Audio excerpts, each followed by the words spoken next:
नमस्ते जी, आप सभी लोगों का स्वागत है 3 मिनट्स विद अनऑफिशियल हिमांशु में। वैसे हम 3 मिनट्स करते हैं, लेकिन आज जो है ये 30 मिनट्स और 60 मिनट्स भी हो सकता है। वैसे हमारे साथ में आज जो गेस्ट हैं, अगर इनसे हम बात करने के लिए बैठे तो शायद 365 दिन भी कम पड़ जाएंगे, मुझे ऐसा लगता है।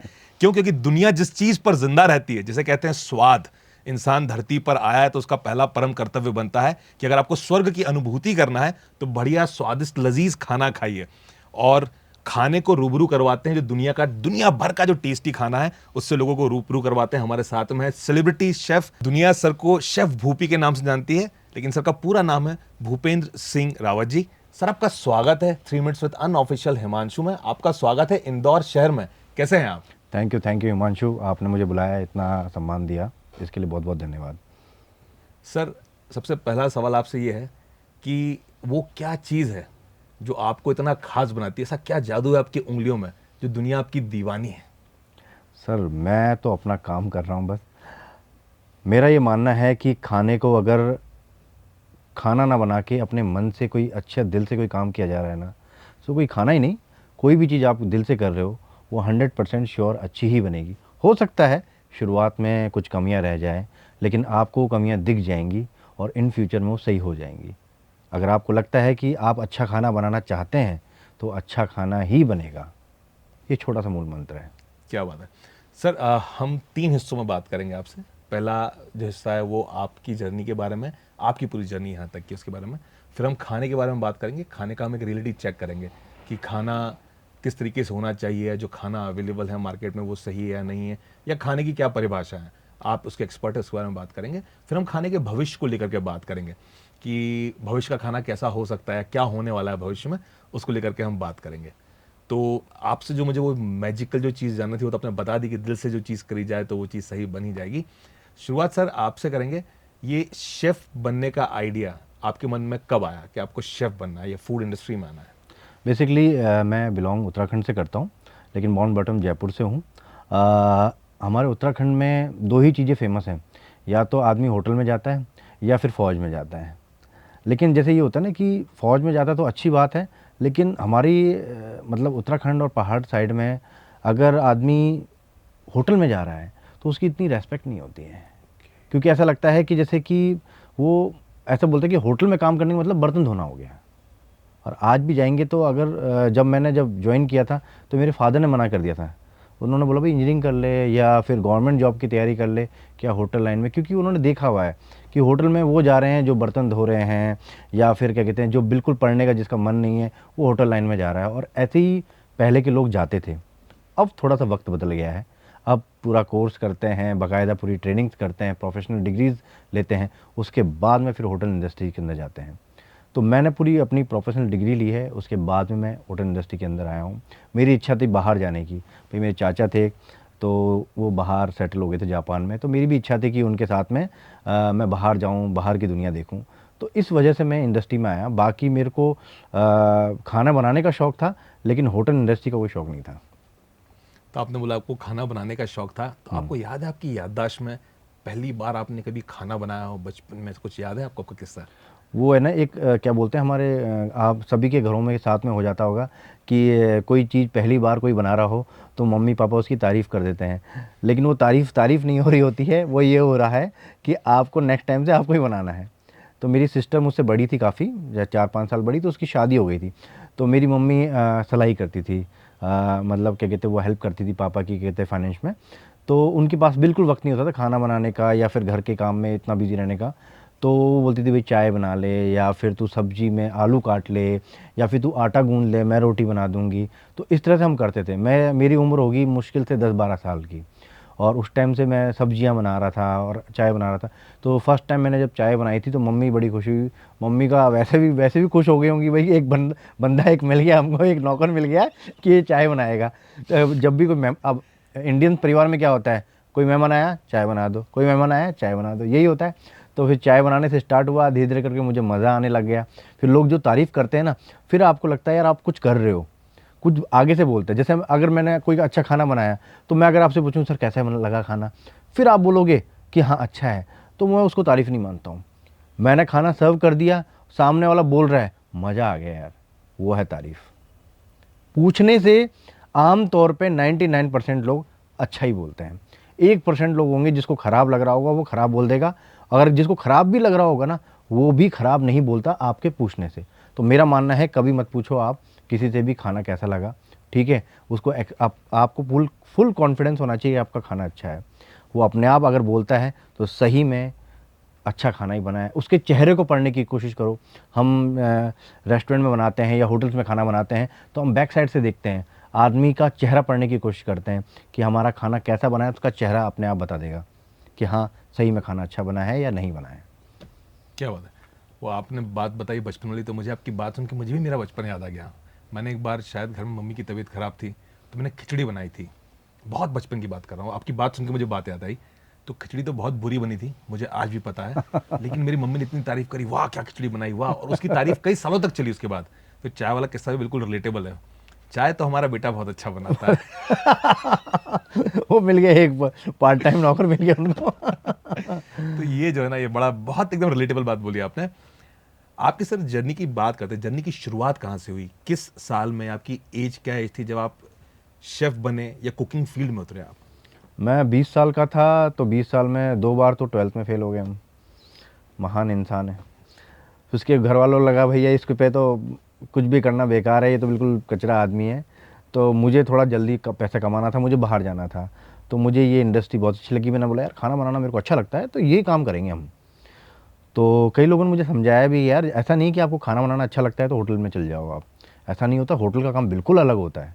आप शायद आप सर्वाइव कर पाओगे नहीं कर पाओगे कुछ भी पता नहीं है। तो नॉलेज नहीं थी, गाइडेंस नहीं था।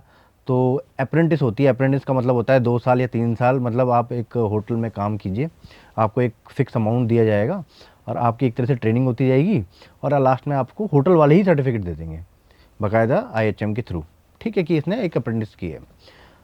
तो मैंने करी, मेरे फादर ने बोला कि ये है, पैसा भी मिल जाएगा तेरे को 1200-1500 रुपये और तू यहाँ पे 3 साल काम करना। मैं वहाँ गया तो मुझे बिल्कुल अच्छा नहीं लगा। मतलब जैसे ही जाते ही अब होता है ना कि हम मैं एक शेफ़ थे, उनका नाम नहीं लेना चाहूँगा, लेकिन क्या कहते हैं मेरे को हिला दिया उस बंदे ने कि एक छोटा सा बच्चा, 20 साल का बच्चा ही होता है, छोटा बच्चा जो इंडस्ट्री में पहली बार देख रहा है, वो कुछ फ्लावर बना रहे थे टमाटर का। Okay. और मैं एकदम से आके खड़ा हो गया उनके पास में, 4-5 शेफ़ लोग और भी खड़े थे कि वो बड़े शेफ़ हैं, एक फ्लावर बना रहे हैं। इतना ज़ोर से शाउट किया उन्होंने, इतना ज़ोर से शाउट किया मेरे आंसू निकलने लग गए। बोले भाग यहाँ से, वहाँ जाके काम कर। और काम क्या करना है, सिर्फ सफाई करनी है। पहले की बात कर रहा हूँ मैं, या 20 साल पुरानी बात कर रहा हूँ। आज ये चीज़ें नहीं होती हैं, आज के लोग रिलेट नहीं कर पाएंगे, लेकिन जहाँ मेरे टाइम के लोग हैं वो बिल्कुल रिलेट करेंगे कि एक छोटा सा काम सीखने के लिए आपको उनके आगे पीछे दौड़ना पड़ता था, क्योंकि इंटरनेट नहीं था, बुक्स नहीं होती थी ज़्यादा, और बुक्स होती थी तो वो सिर्फ घरेलू बुक्स होती थी। हमको कुछ भी पूछना है कि भाई येलो ग्रेवी कैसे बनेगी, टमाटो ग्रेवी, तो आपके आगे पीछे दौड़ना पड़ेगा। मतलब वो वाले ज़माने में हमने काम सीखा था। तो मतलब मेरे को मतलब खड़े खड़े रुला दिया। फिर उसके बाद मैं बोला टाइल साफ़ करो। फिर मैं सोचता रहा यार मैं खाना बनाने आया हूँ या टाइल साफ़ करने आया हूँ। और चलो, आपने एक होता है कि शेफ़ का काम होता है कि आपने कोई काम किया तो प्लेटफॉर्म आपकी जिम्मेदारी होती है, आपका एरिया होता है साफ़ करना। लेकिन वो ऐसी सी जगह सफाई करवाते थे, मतलब वो चाहते थे कि मैं भागूँ। बाद में मुझे पता लगा कि क्या कहते हैं, वो लोग उनका कोई दूसरा बंदा था, वो अप्रेंटिस उसको लाना चाहते थे। Okay. तो वो मेरे को परेशान करना चाहते थे। मैं परेशान हुआ और मैंने शायद 7-8 दिन किया, उसके बाद मैं छोड़ के चला गया वहाँ से। फिर मैंने क्या कहते हैं IHM किया जयपुर से 1 ईयर का प्रोडक्शन का। फिर उसके बाद में फिर मैंने वहाँ से फिर जर्नी स्टार्ट करी धीरे धीरे करके इस तरह से। तो पहली बार जब आपने एज अ शेफ ज्वाइन किया तो किसी अपने होटल को ज्वाइन किया, रेस्टोरेंट को ज्वाइन किया, या खुद का बिजनेस ही स्टार्ट कर दिया आपने? नहीं, मेरी पहली देखिए मेरे को 3 महीने लग गए, जॉब नहीं मिली मेरे को। मैंने मतलब अच्छे होटल्स हो गए। उस टाइम होटल्स भी बहुत कम हुआ करते थे। मैं इतने बड़े इंस्टीट्यूट और भी इतने बड़े कॉलेज से नहीं था तो कि मेरे को फटाफट से ले लें। मैंने अच्छे होटल से ट्रेनिंग नहीं करी थी, इसलिए मेरा प्लेसमेंट बहुत जल्दी नहीं हुआ। तो मेरा एक बहुत रिमोट एरिया में एक होटल था, हेरिटेज होटल्स होते हैं जयपुर के अंदर। तो जयपुर से 60 किलोमीटर दूर सामोद पैलेस के अंदर मेरी पहली जॉब ट्रेनिंग लगी थी। और 4 महीने से मैं जॉब ढूंढ रहा था, मैं परेशान हो गया था। वो भी मेरे फादर का कहीं से लिंक बना तब उनकी हुई। तो 4 महीने से बंदा जब जॉब ढूंढ रहा है, हम मिडिल क्लास लोग हैं, पहाड़ी लोग हैं, हमारा ये होता है कि भाई क्या कहते हैं कि बच्चा बड़ा हो गया तो अब ये कमाना स्टार्ट हो जाएगा। सही बात। हमारे हमारे परिवार में ये होता है। आजकल थोड़ा चेंज हो गया है। तो मुझे बहुत बुरा लग रहा था यार, मैं 1 साल से पढ़ रहा हूँ और मैं अब मेरी जॉब भी नहीं लग रही है। तो वहाँ गया तो मैंने वहाँ के शेफ़ थे उनको बोला कि सर मेरे को तो फ्री में रख लो आप, मैं फ्री में काम करने को तैयार हूँ।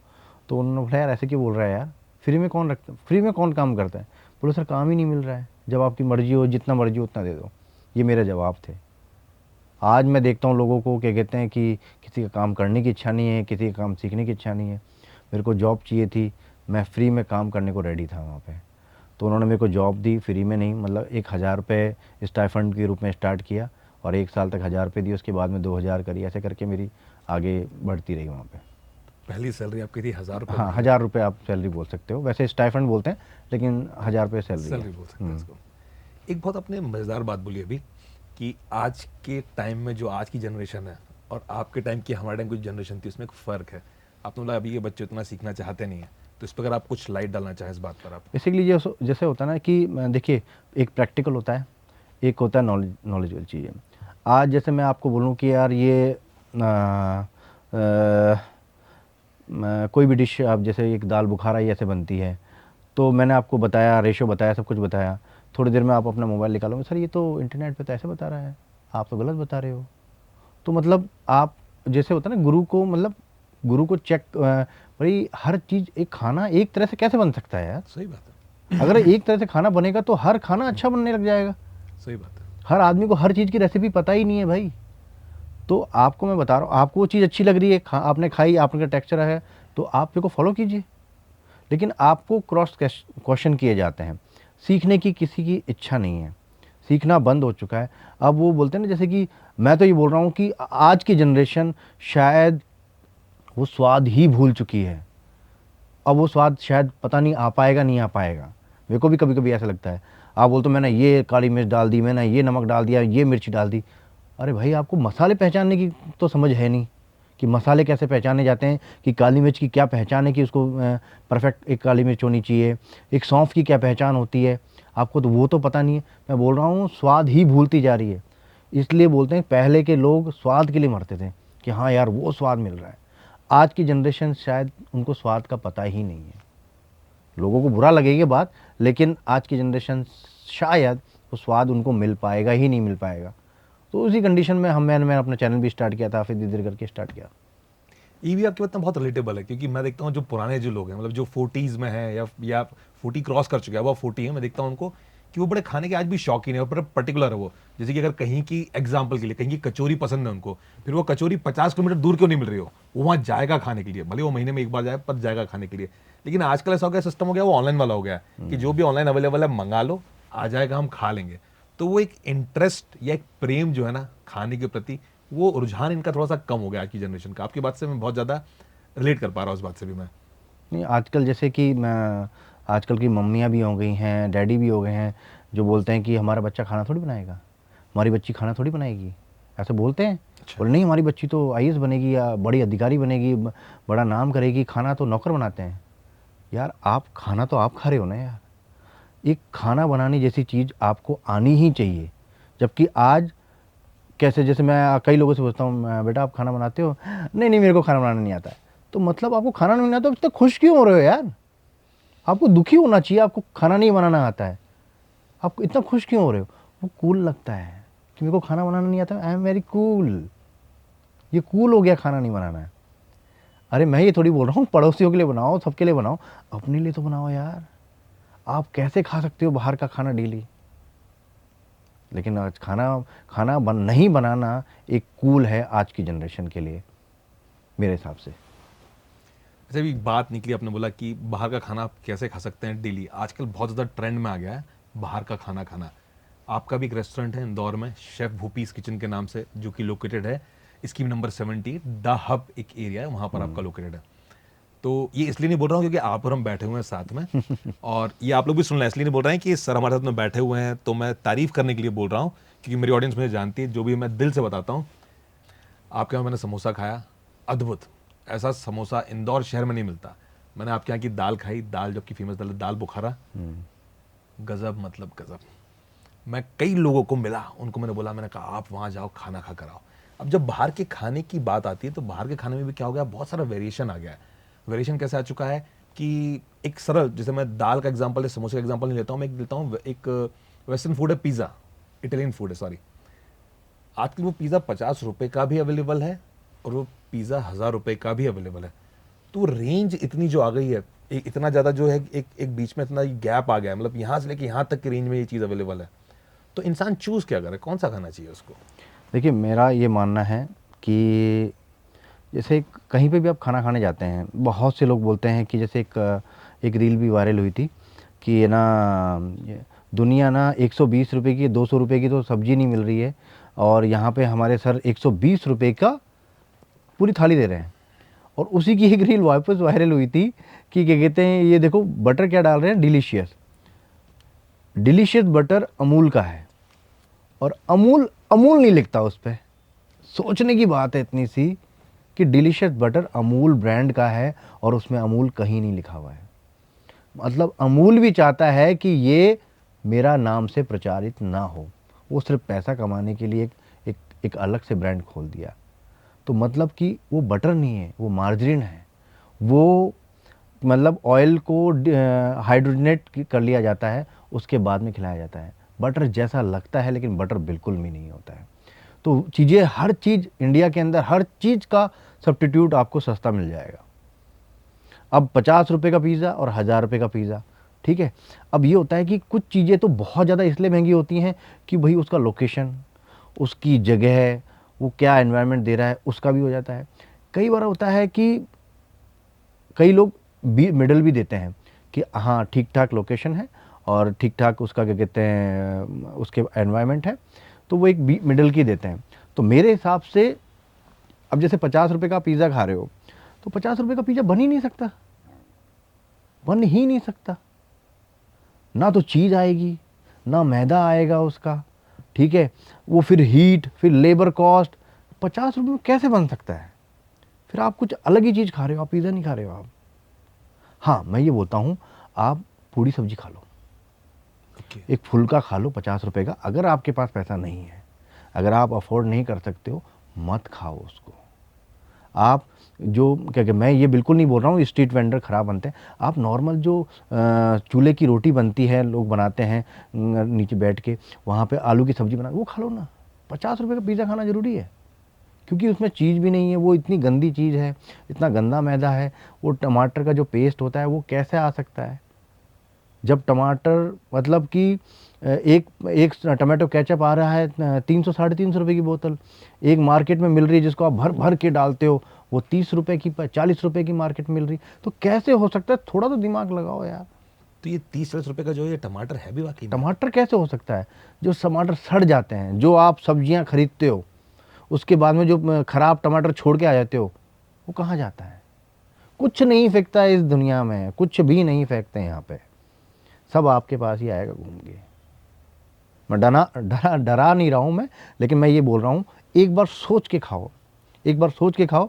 ऐसा नहीं है कि सस्ता खाना हमेशा ख़राब होता है, नहीं, मैं ये बिल्कुल भी नहीं बोल रहा हूँ। मैं ये बोल रहा हूँ कि जो आप खाना खा रहे हो वो रिलेट कर रहा है कि उस रेट से नहीं कर रहा है, ये तो चेक कर लो एक बार। मैंने बोला समोसा खा लो आप 30-40 रुपये का, इट्स ओके, लेकिन देखो भाई वो तेल चेंज कर रहा है नहीं कर रहा है। अभी छोटी सी बात बताऊंगा, अभी सारे हलवाई लोग मेरे पीछे पड़ जाएंगे कि किसी हलवाई को तेल फेंकते हुए देखा है आपने? किसी हलवाई को घी फेंकते हुए देखा है? जो हलवाई लोग घी में, तेल में फ्राई करते हैं, एक कंडीशन होती है तेल की, उसके बाद में आप उसको फ्राई नहीं कर सकते एफएसआई के आधार पे। एक मापदंड होता है उसका। तो क्या तेल फेंकते हैं? वो घी फेंकते हैं 600-700 रुपये लीटर जो घी यूज़ करते हैं। तो करते कैसे हैं फिर? इतना मैनेज कैसे कर लेते हैं? आपको 400 रुपये की मिठाई कैसे दे देते हैं? आपको क्या कहते हैं वो समोसा कैसे दे देते हैं 30 रुपये का? कुछ भी नहीं फेंकता भाई साहब, कुछ भी नहीं फेंकता। हो सकता है 2% लोग अच्छा काम कर रहे हो, उनके लिए सल्यूट है, ठीक है। इस गला काट जो कंपटीशन चल रहा है मार्केट के अंदर, लोग कर रहे हैं, मजबूरी में कर रहे हैं, क्योंकि जहाँ पे सस्ती रेट होगी वहाँ भागेंगे ही भागेंगे। ये सिस्टम चल रहा है आजकल। आप महंगा दे रहे हो तो आप पे एक वो हो गया कि भाई आप महंगा दे रहे हो, आप अच्छा भी तो दे रहे हो। लेकिन मैं ये बोल रहा हूँ कि जहाँ पे अब तेल फेंक रहे हैं नहीं फेंक रहे हैं उनको चेक तो करो। जहाँ पे खाना मैं एक छोटा सा एग्जांपल देता हूँ आपको। मैं बोलता हूँ कि आपकी तबीयत खराब हुई तो आप क्या कहते हैं, मैं बोलूँगा यार एक सस्ती दुकान है वहाँ पे, वहाँ से दवाई लेके आना, एक सस्ता डॉक्टर है वहाँ से आप दिखाना। आप बोलो कैसी बातें कर रहे हो यार, सबसे अच्छी दवाई लाऊंगा, सबसे अच्छे डॉक्टर के पास जाऊँगा, राइट यू नो। बिल्कुल सही बात है। लेकिन मैं बोलूँगा यार सस्ता खाना मिल रहा है वहाँ जाना, उसके पास में वो सस्ता खाना देता है वहाँ जाना। तो आप बोलोगे हाँ यार वहाँ जाऊँगा मैं। यार खाना पेट के अंदर जा रहा है। दुनिया में नंबर 1 डायबिटिक हो जाए, नंबर 1 है इंडिया। ओबिसिटी में अमेरिका को पछाड़ दिया है, और किसी भी चीज़ों में तो पछाड़ नहीं पाए, ओबिसिटी में पछाड़ दिया है।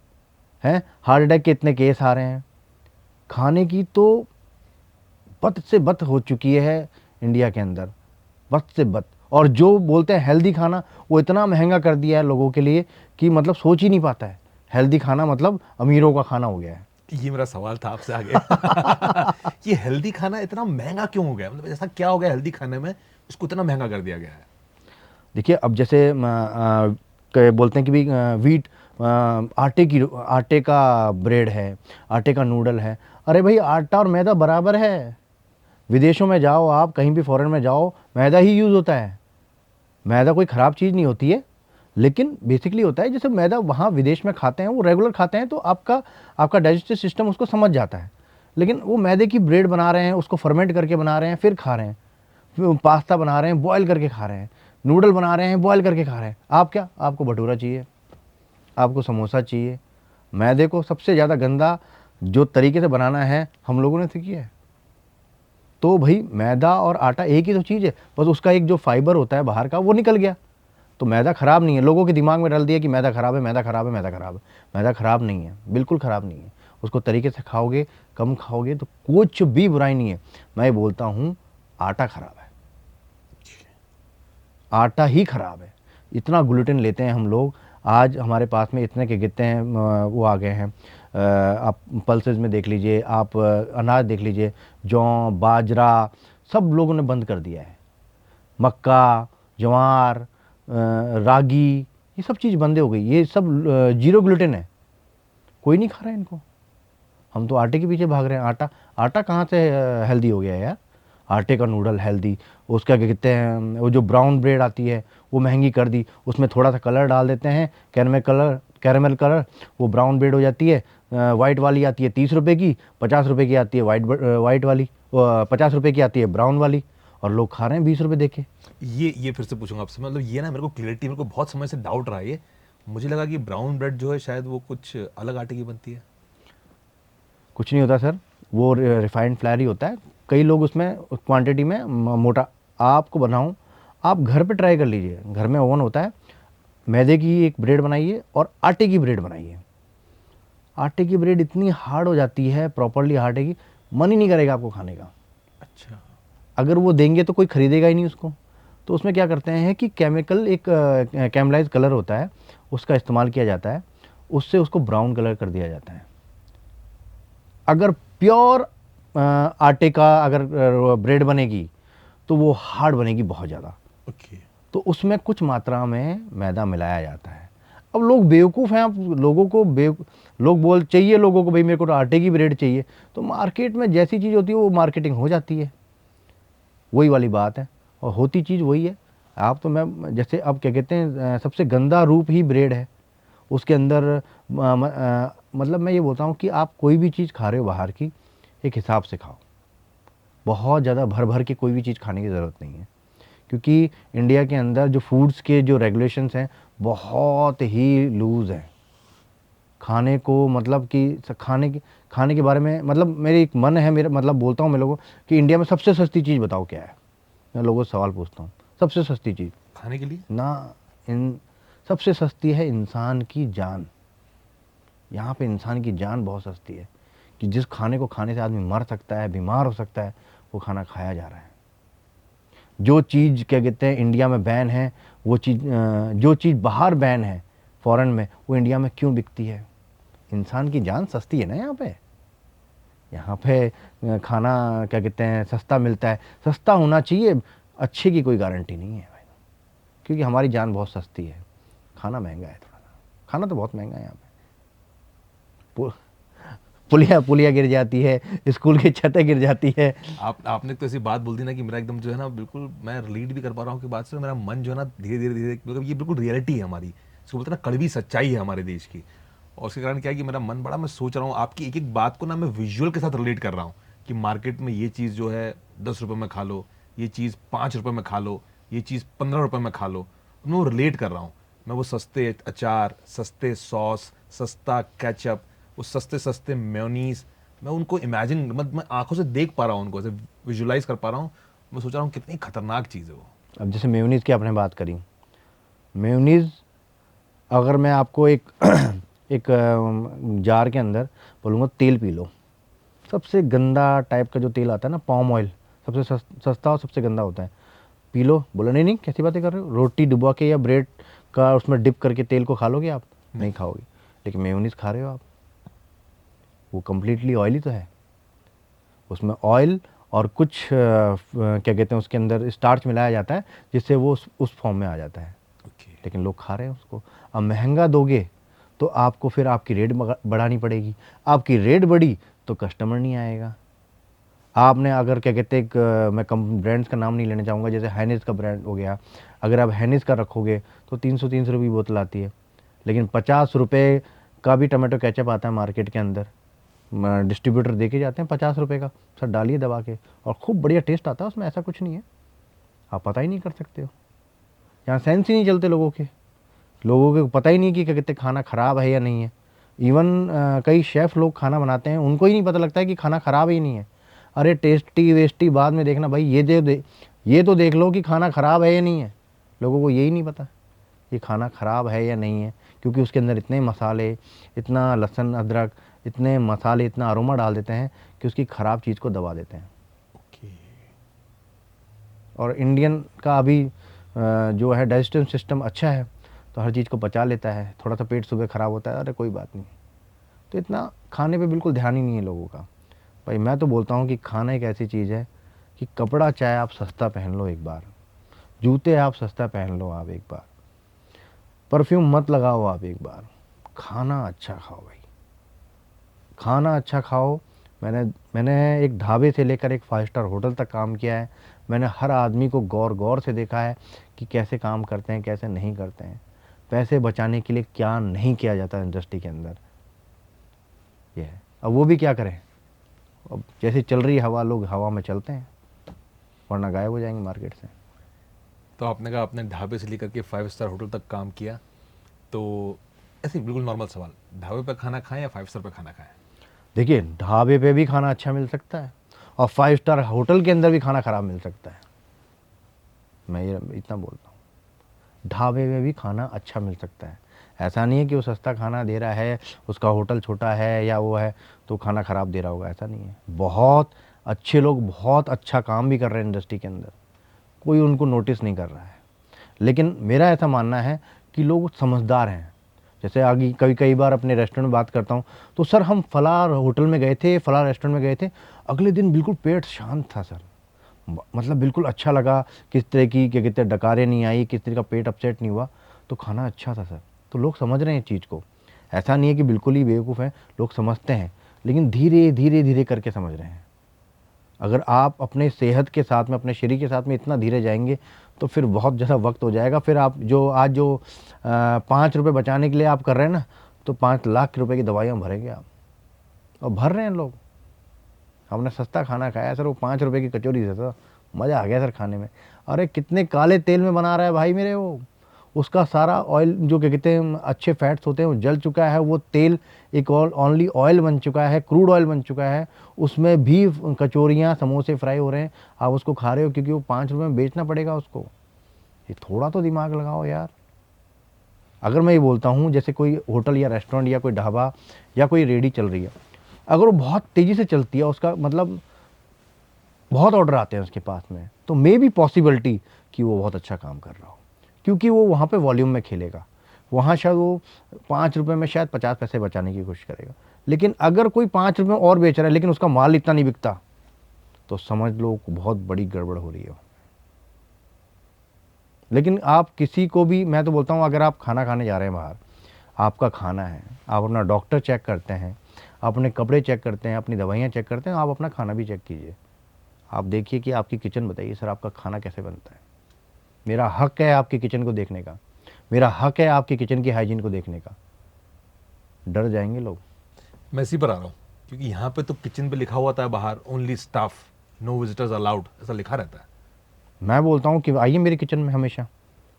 हो सकता है मैं भी गड़बड़ करता हूँ, ऐसा नहीं कि मैं, हो सकता है स्टाफ, अब हमारे पास भी स्टाफ हमने आसमान से तो उतारे नहीं है, हो सकता है एक्चुअल टाइम पे कुछ गड़बड़ कर रहे हों, हो भी सकता है, लेकिन मैं उसके लिए तैयार हूँ। मैं गाली सुनने के लिए भी तैयार हूँ, लेकिन आओ, मैं बोलता हूँ कि मेरे किचन के अंदर आओ, आपका खाना कैसा बन रहा है आपको पता होना चाहिए। आप पूछो कि सर वो कौन सा ऑयल यूज़ कर रहे हो, पूछो कि कौन सा घी यूज़ कर रहे हो, पूछो कि आप कौन सा ब्रांड यूज़ कर रहे हो। सर आप जले हुए तेल का क्या करते हो, आप मुझसे पूछो, मैं बताऊंगा आप मैं जले हुए तेल का क्या करता हूँ। मैं अपने सर्टिफिकेट दिखाऊंगा, मैं अपने बिल दिखाऊंगा, आपका अधिकार है ये। मैं टेस्ट दे रहा हूँ, सिर्फ टेस्ट नहीं, मेरी स्लोगन भी है, हम हेल्थ और टेस्ट दोनों देने की कोशिश करते हैं।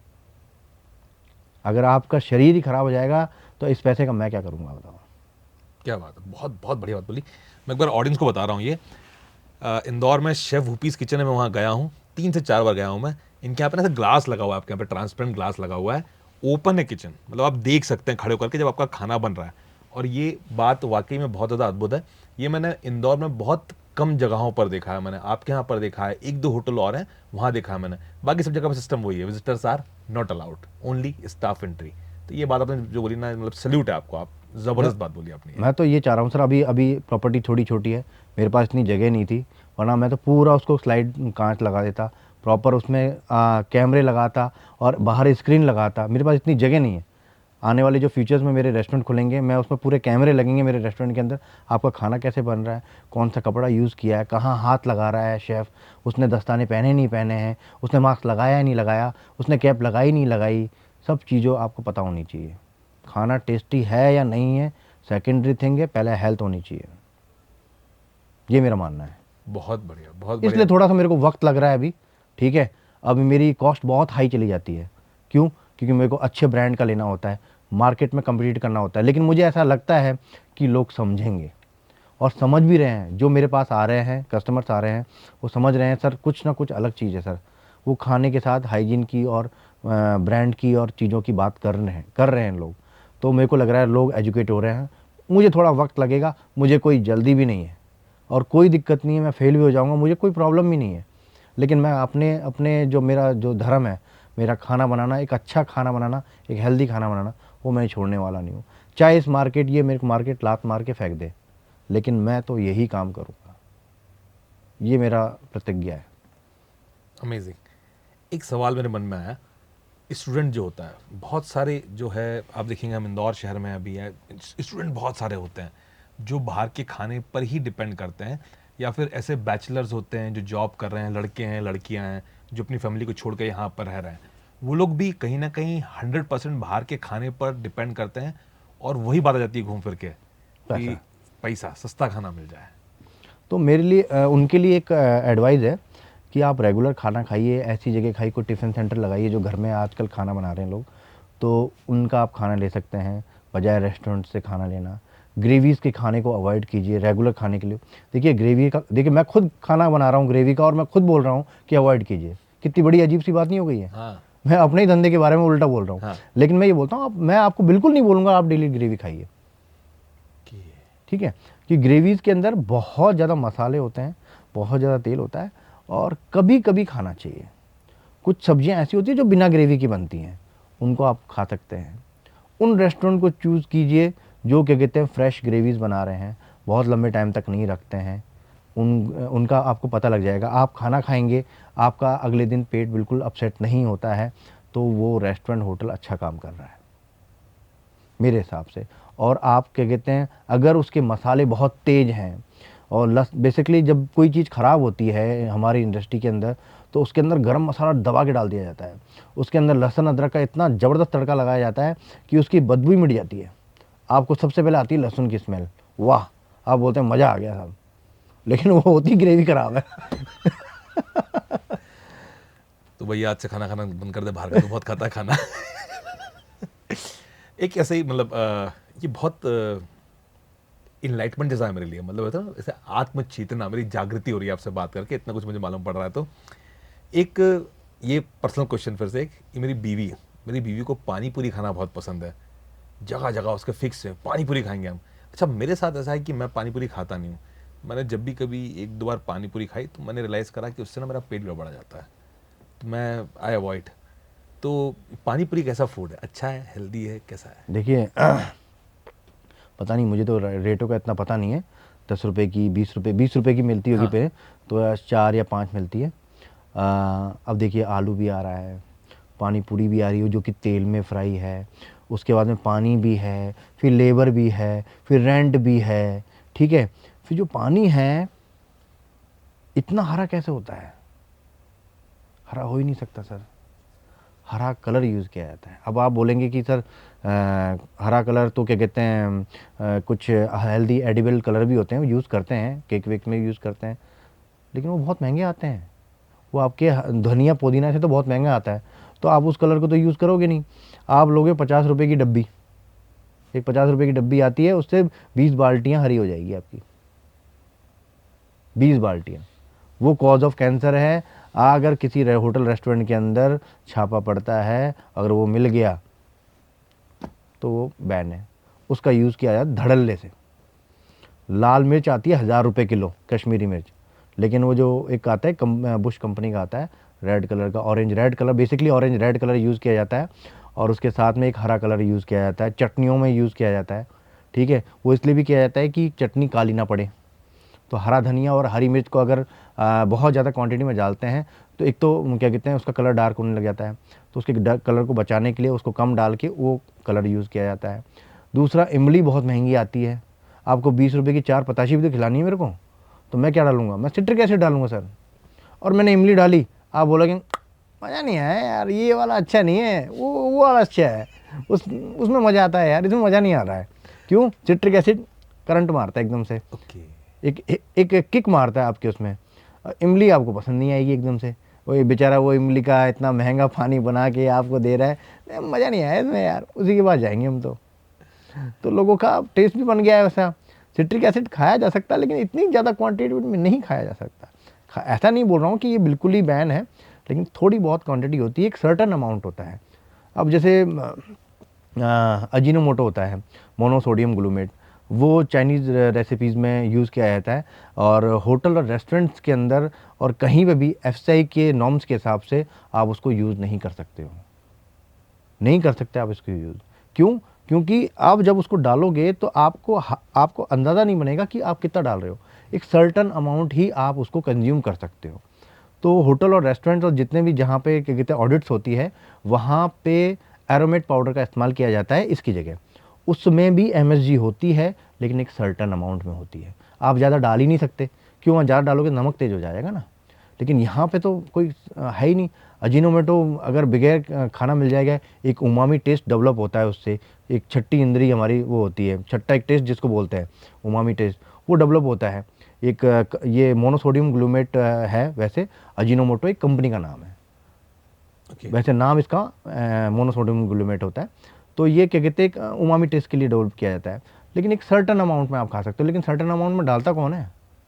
हर चीज़ में इतनी ज़्यादा क्वांटिटी डाली जाती है। आपकी जो मोमोज़ की चटनी होती है उसमें भर भर के डाला जाता है, और मोमोज़ की चटनी जो बनती है ना, जो तो उसमें जो काला तेल यूज़ होता है, सब जल जाता है ना, तब जाके मोमोज़ की चटनी बनती है। मेरा अगला क्वेश्चन मोमोज ही था, मेरा अगला क्वेश्चन।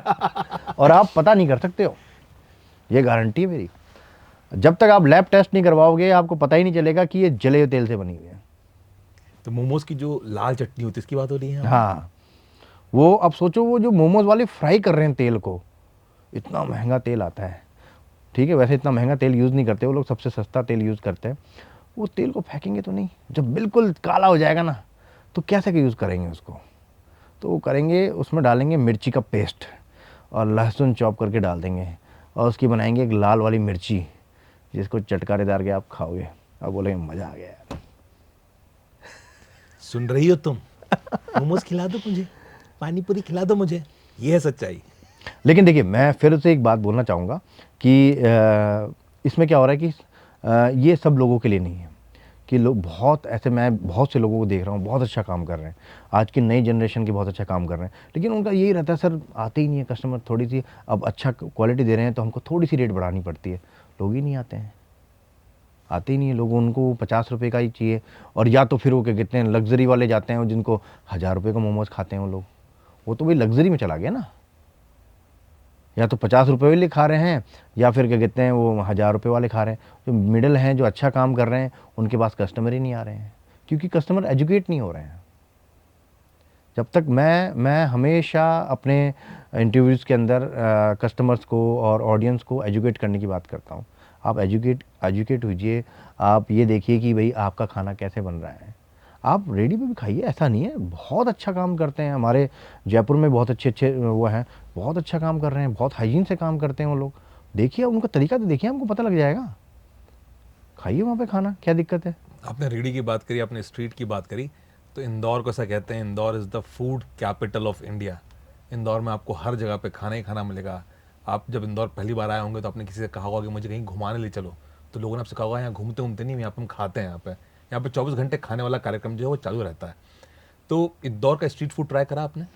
जी, मैं फर्स्ट टाइम 2020 में आया था यहाँ पे, और मैं महाकाल के दर्शन करने आया था, तो हम पता ही है इंदौर में सिटी है, तो हम 56 दुकान भी गए थे और हम सराफा बाज़ार भी गए थे रात को। तो खाना बहुत ही अमेजिंग है, और लोग है ना एक्सपेरिमेंट करते हैं यहाँ पे। सबसे बड़ी बात, आप दूसरी सिटीज़ में चले जाइए, एक्सपेरिमेंट बहुत कम करते हैं, लोग डरते हैं। लेकिन मैंने एक चीज़ इंदौर में देखी है, यहाँ लोग डरते नहीं हैं खाने में एक्सपेरिमेंट करने में। और खाने में एक्सपेरिमेंट तो हर आदमी कर सकता है, लेकिन भाई अगर वो उसको खाना ही खाने कोई नहीं आएगा तो आप अपने एक्सपेरिमेंट का करोगे क्या। लेकिन यहाँ पे लोग, इंदौरी लोगों का ये है, कभी भी कोई नई चीज़ बनती है ना, पहुँच जाते हैं, और चाहे वो 500 रुपये का डीजल पेट्रोल जला देंगे 50 रुपये की चीज़ को खाने के लिए। ये तो मैंने देख लिया है यहाँ पे। मेरे पास कस्टमर आ रहे हैं, सर हम प्रीतमपुरा से आते हैं, सर हम उज्जैन आए थे, यहाँ पे आए हैं, और क्या कहते हैं वो चीज़ खाने के लिए आए हैं। तो लोगों में है, मतलब खाने की समझ है। तो मेरे को मतलब क्या कहते हैं, मैं लोग समझाते हैं, यहाँ पे बात करते हैं, सर आप उधर जाइए वहाँ पे ऐसा खाना मिलता है। लोग खुद बोलते हैं, आजकल कई कस्टमर्स भी बोल रहे हैं, सर जहाँ पे आजकल हाइजीन खाना मिलता है ना, हम वहीं पे जाने की कोशिश करते हैं, हर जगह खाने की कोशिश नहीं करते हैं। लोग समझ रहे हैं, धीरे धीरे एक मेरे को लग रहा है एक क्रांति आएगी, और जैसे फॉरेन में होता है खाने के लिए, वैसे वैसे करके इंडिया भी क्या कहते हैं हाइजीन को देखना स्टार्ट कर देगी, मेरा ऐसा मानना है। तो इंदौर की बात करेंगे, थोड़ा इंदौर की 2-4 बातें करता हूँ आपसे मैं। हाँ जी। इंदौर में आपको पसंद क्या है? इंदौर से जाना जाता है अपने पोहे के लिए, तो आपको पोहा पसंद आया? जी, मैंने फर्स्ट टाइम ऐसा पोहा खाया था। एक छोटा सा एक वाक़या था, आपको सुनाता हूँ। जी। मैंने आज से 2021-22 में एक वीडियो डाली थी, इंदौरी पोहा, इंदौर का फेमस पोहा। तो मुझसे कोई चीज़ मिस हो गई इसमें, हो जाता कई बार, ठीक है। तो मुझसे मिस हो गई, इतने सारे कमेंट्स आए इंदौरियों के, गलत पोहा बना दिया, ये कर दिया, वो कर दिया, आप आओ एक बार इंदौर, आपको असली पोहा बनाना सिखाएंगे। फिर मैंने बेसिकली किसी इंदौरी से ही पूछा था, और मैं क्या कहते हैं इंदौरी पोहा खाया नहीं था बेसिकली। लेकिन मैंने उनसे पूछा भी कैसे बनता है, क्या बनता है, और कुछ वीडियोस भी मैंने देखी थी। तो लेकिन उतनी चीज़ वहाँ तक नहीं पहुँची है। कई लोगों ने बोला ये ऐसे नहीं बनता, कई लोगों ने ऐसे बनता है। फिर उसके बाद में फिर मैंने यहाँ पे आया तो सही में कुछ अलग ही चीज़ थी वो। तो लोग अपने खाने के लिए इतना पर्टिकुलर है, इस मतलब एक वो होता है ना, जैसे कि आपने अगर डाल दिया, जैसे मैंने अभी एक पेटी वो डाला था, खोपरा पेटीज डाला था। मैंने इंदौर की काफ़ी चीज़ों को प्रमोट किया, और उसमें इतने अच्छे व्यूज़ आते हैं, बहुत अच्छे अच्छे व्यूज़ आए मेरे उसमें अंदर। और लोग है ना, मतलब इंदौरी लोग बहुत देखते हैं। तो उनमें से एक कस्टमर आए थे मेरे पास में, बोल रहा सर 2021 में आपने वीडियो डाली थी ना, उसको क्या कहते हैं मैंने ही लिखा था, ये इंदौरी पोहा नहीं है। ये ना एक आयरनी होती है, आप कोई चीज़ ऑनलाइन पब्लिश कर रहे हैं, हाँ। जब वो लोग आ जाते हैं सामने और लोग बोलते हैं मैंने ऐसा लिखा था, आपको याद है आपको? तो हाँ भाई साहब, आप ही ने लिखा था। तो लोग एक्सेप्ट करते हैं इस चीज़ को, और ऐसा नहीं है। और यहाँ पे मैंने एक चीज़ गौर करी है कि इंदौर के अंदर ना नई चीज़ को वो करते हैं कि कहीं भी नई चीज़ है वहाँ ज़रूर जाएंगे, लेकिन एक लॉयल्टी बहुत भयंकर है यहाँ पे। इंदौर में लॉयल्टी, हज़ारों रेस्टोरेंट खुल जाएंगे, हज़ारों रेडी वाले खुल जाएंगे, अगर मेरी लॉयल्टी आपके लिए है, मैं आपके पास ही जाऊँगा।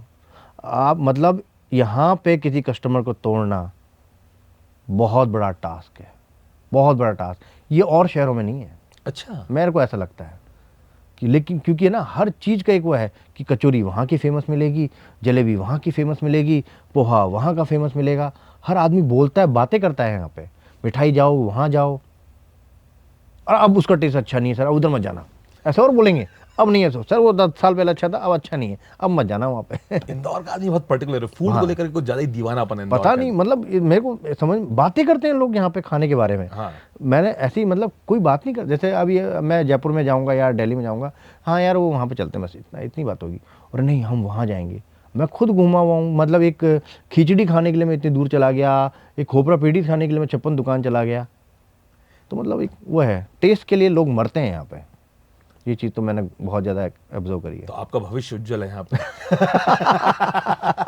अगर इंदौर ने पास कर दिया, मतलब हर जगह से पास है। बिल्कुल। मतलब ये बोलते हैं ना कि मतलब एक एंट्रेंस एग्जाम है ये इंडिया के लिए। अगर स्वाद का एंट्रेंस एग्जाम देना है तो इंदौर में आइए।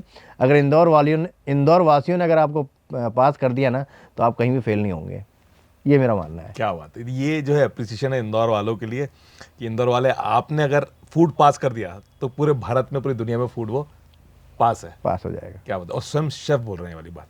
तो अभी मैं नए सेक्शन में मूव करता हूँ आपके साथ में। नया सेक्शन ये, आप एज अ शेफ, आपकी एक्सपर्टीज है फूड, तो कुछ क्विक सवाल मेरे, आपकी पसंद के बारे में, कैसे देखते हैं आप फूड को, उसके बारे में। तो मेरा सबसे पहला सवाल ये कि आपका फेवरेट फूड कौन सा है? मेरा फेवरेट फूड है मेरी माँ के हाथ के बने, प्लस मेरी बीवी के हाथ के बने। सब लोग बोलते हैं ना माँ के हाथ का खाना, नहीं, मेरी बीवी भी बहुत अच्छा खाना बनाती है। मेरी मम्मी बनाती है बहुत अच्छा पराठे, ठीक है, उनके पराठे सारे फट जाते हैं, वो इतनी ज़्यादा स्टफिंग डालती हैं, मतलब आलू होगा ज़्यादा, आटा होगा कम, लेकिन मुझे वही पसंद आते हैं। और मेरी वाइफ बनाती है भटकी चुड़कानी, ये एक पहाड़ी खाना है, वो बनाती है, उसका तो मतलब कोई मुकाबला नहीं है। मतलब मैं बोलता हूँ भाई वो खिला दे आज। जयपुर आना पड़ेगा आपके पास, मैंने नाम ही पहली बार सुना ये वाला। हाँ, ये पहाड़ी फूड है, ये भटेक दाल होती है, काली दाल, हाँ। उसकी दाल जैसी बनती है। ओके, तो ये तो आपने घर का बताया, आपने माँ का बताया, माँ का खाना सबको पसंद होता है। बीवी से आपने शायद बचने के लिए बताया। हो सकता है, हो सकता है। नहीं भाभी जी, नहीं, मैं लेकिन मजाक कर रहा हूँ, सही बोल रहा वो हूँ, बहुत मेरी अच्छा आदत बनाती है। अच्छा, बाहर का खाना आपको अगर मैं बात करूँ मैं, तो कौन सा ऐसा रेस्टोरेंट है या कौन सी जगह है जहाँ खाना आपको पसंद है बहुत ज़्यादा? आपका रेस्टोरेंट तो पसंद होगा ही होगा नेचुरली आपको, वो आपका रेस्टोरेंट है। आपके रेस्टोरेंट के अलावा देखिए, पर्टिकुलरली जैसे कि कई कई फेमस जगह हैं ऐसी, और फेमस जगह पे मैं जाता हूँ, हर फेमस जो भी फूड स्टॉल है, चाहे रेस्टोरेंट भी है, मैं वहाँ जाता हूँ, लेकिन ज़रूरी नहीं कि हर बार मुझे पसंद आए। ओके, मेरा ऐसा मानना है, आपको पसंद आ रहा है, आपकी पसंद है, लेकिन ऐसा नहीं है। लेकिन जैसे एक मैं आया था आज से 5 साल पहले, जॉनी हॉट डॉग खाया था। 5 साल बाद में मैंने जॉनी हॉट डॉग खाया, रेट में कोई चेंजेस नहीं है, ठीक है, लेकिन टेस्ट बहुत अल्टीमेट है। घी का टेस्ट आ रहा था उनके उस पर, चटनी का टेस्ट वैसा का वैसा था, कंसिस्टेंसी के साथ में उन्होंने बनाया था। तो मुझे जॉनी हॉट डॉग काफ़ी अच्छा लगा, और मैं रिकमेंड करूँगा उनका खाने को। तो जॉनी हॉट डॉग जो है विजय दादा है, विजय राठौड़ जी हैं। ये तो नहीं कहूँगा मित्र हैं, मुझसे उम्र में बड़े हैं, लेकिन उनका मेरा एक बहुत प्रेम है, और पिछले शायद 40 साल, 41 साल, 42 साल से वो यही काम कर रहे हैं। वही 3 चीज़ें बनाते हैं, वो वेज एग और बैंजो बनाते हैं। और मुझे लगता है कि मुझे बहुत साल हो गए, 2006 से खा रहा हूँ मैं, स्वाद में कोई बदलाव नहीं। वो एक लेजेंडरी हैं, मतलब इंदौर के आइकन बोल सकते हैं उनको। और इंसान कभी आप मिले हैं उनसे? शायद मैं नहीं मिला हूँ। मैं आपको मिलवाऊंगा उनसे, गजब के इंसान है वो। जैसे आपकी स्टोरी है वैसी उनकी स्टोरी है, और अद्भुत इंसान है। उनका भी हमने पॉडकास्ट किया था, उनका पॉडकास्ट हमने 3 साल पहले किया था हमने उनका। अच्छा अच्छा। मैं मिलवाऊंगा आपको उनसे, मतलब आप दोनों जब मिलेंगे ना तो एक बड़ा मज़ा आएगा, क्योंकि आप दोनों ही एक एक्सपर्ट हैं, एक इंडस्ट्री के, एक सेम इंडस्ट्री के एक्सपर्ट हैं आप। तो मिलवाऊंगा ज़रूर आपको मैं, विजय दादा से मिलवाऊंगा आपको मैं। तो उनके साथ एक बता देता हूँ आपको मैं, नाम तो उनका विजय सिंह राठौड़ है, लेकिन जॉनी बेंजो उन्होंने जो नाम रखा, जॉनी हॉट डॉग, तो उनका नाम जॉनी पड़ गया।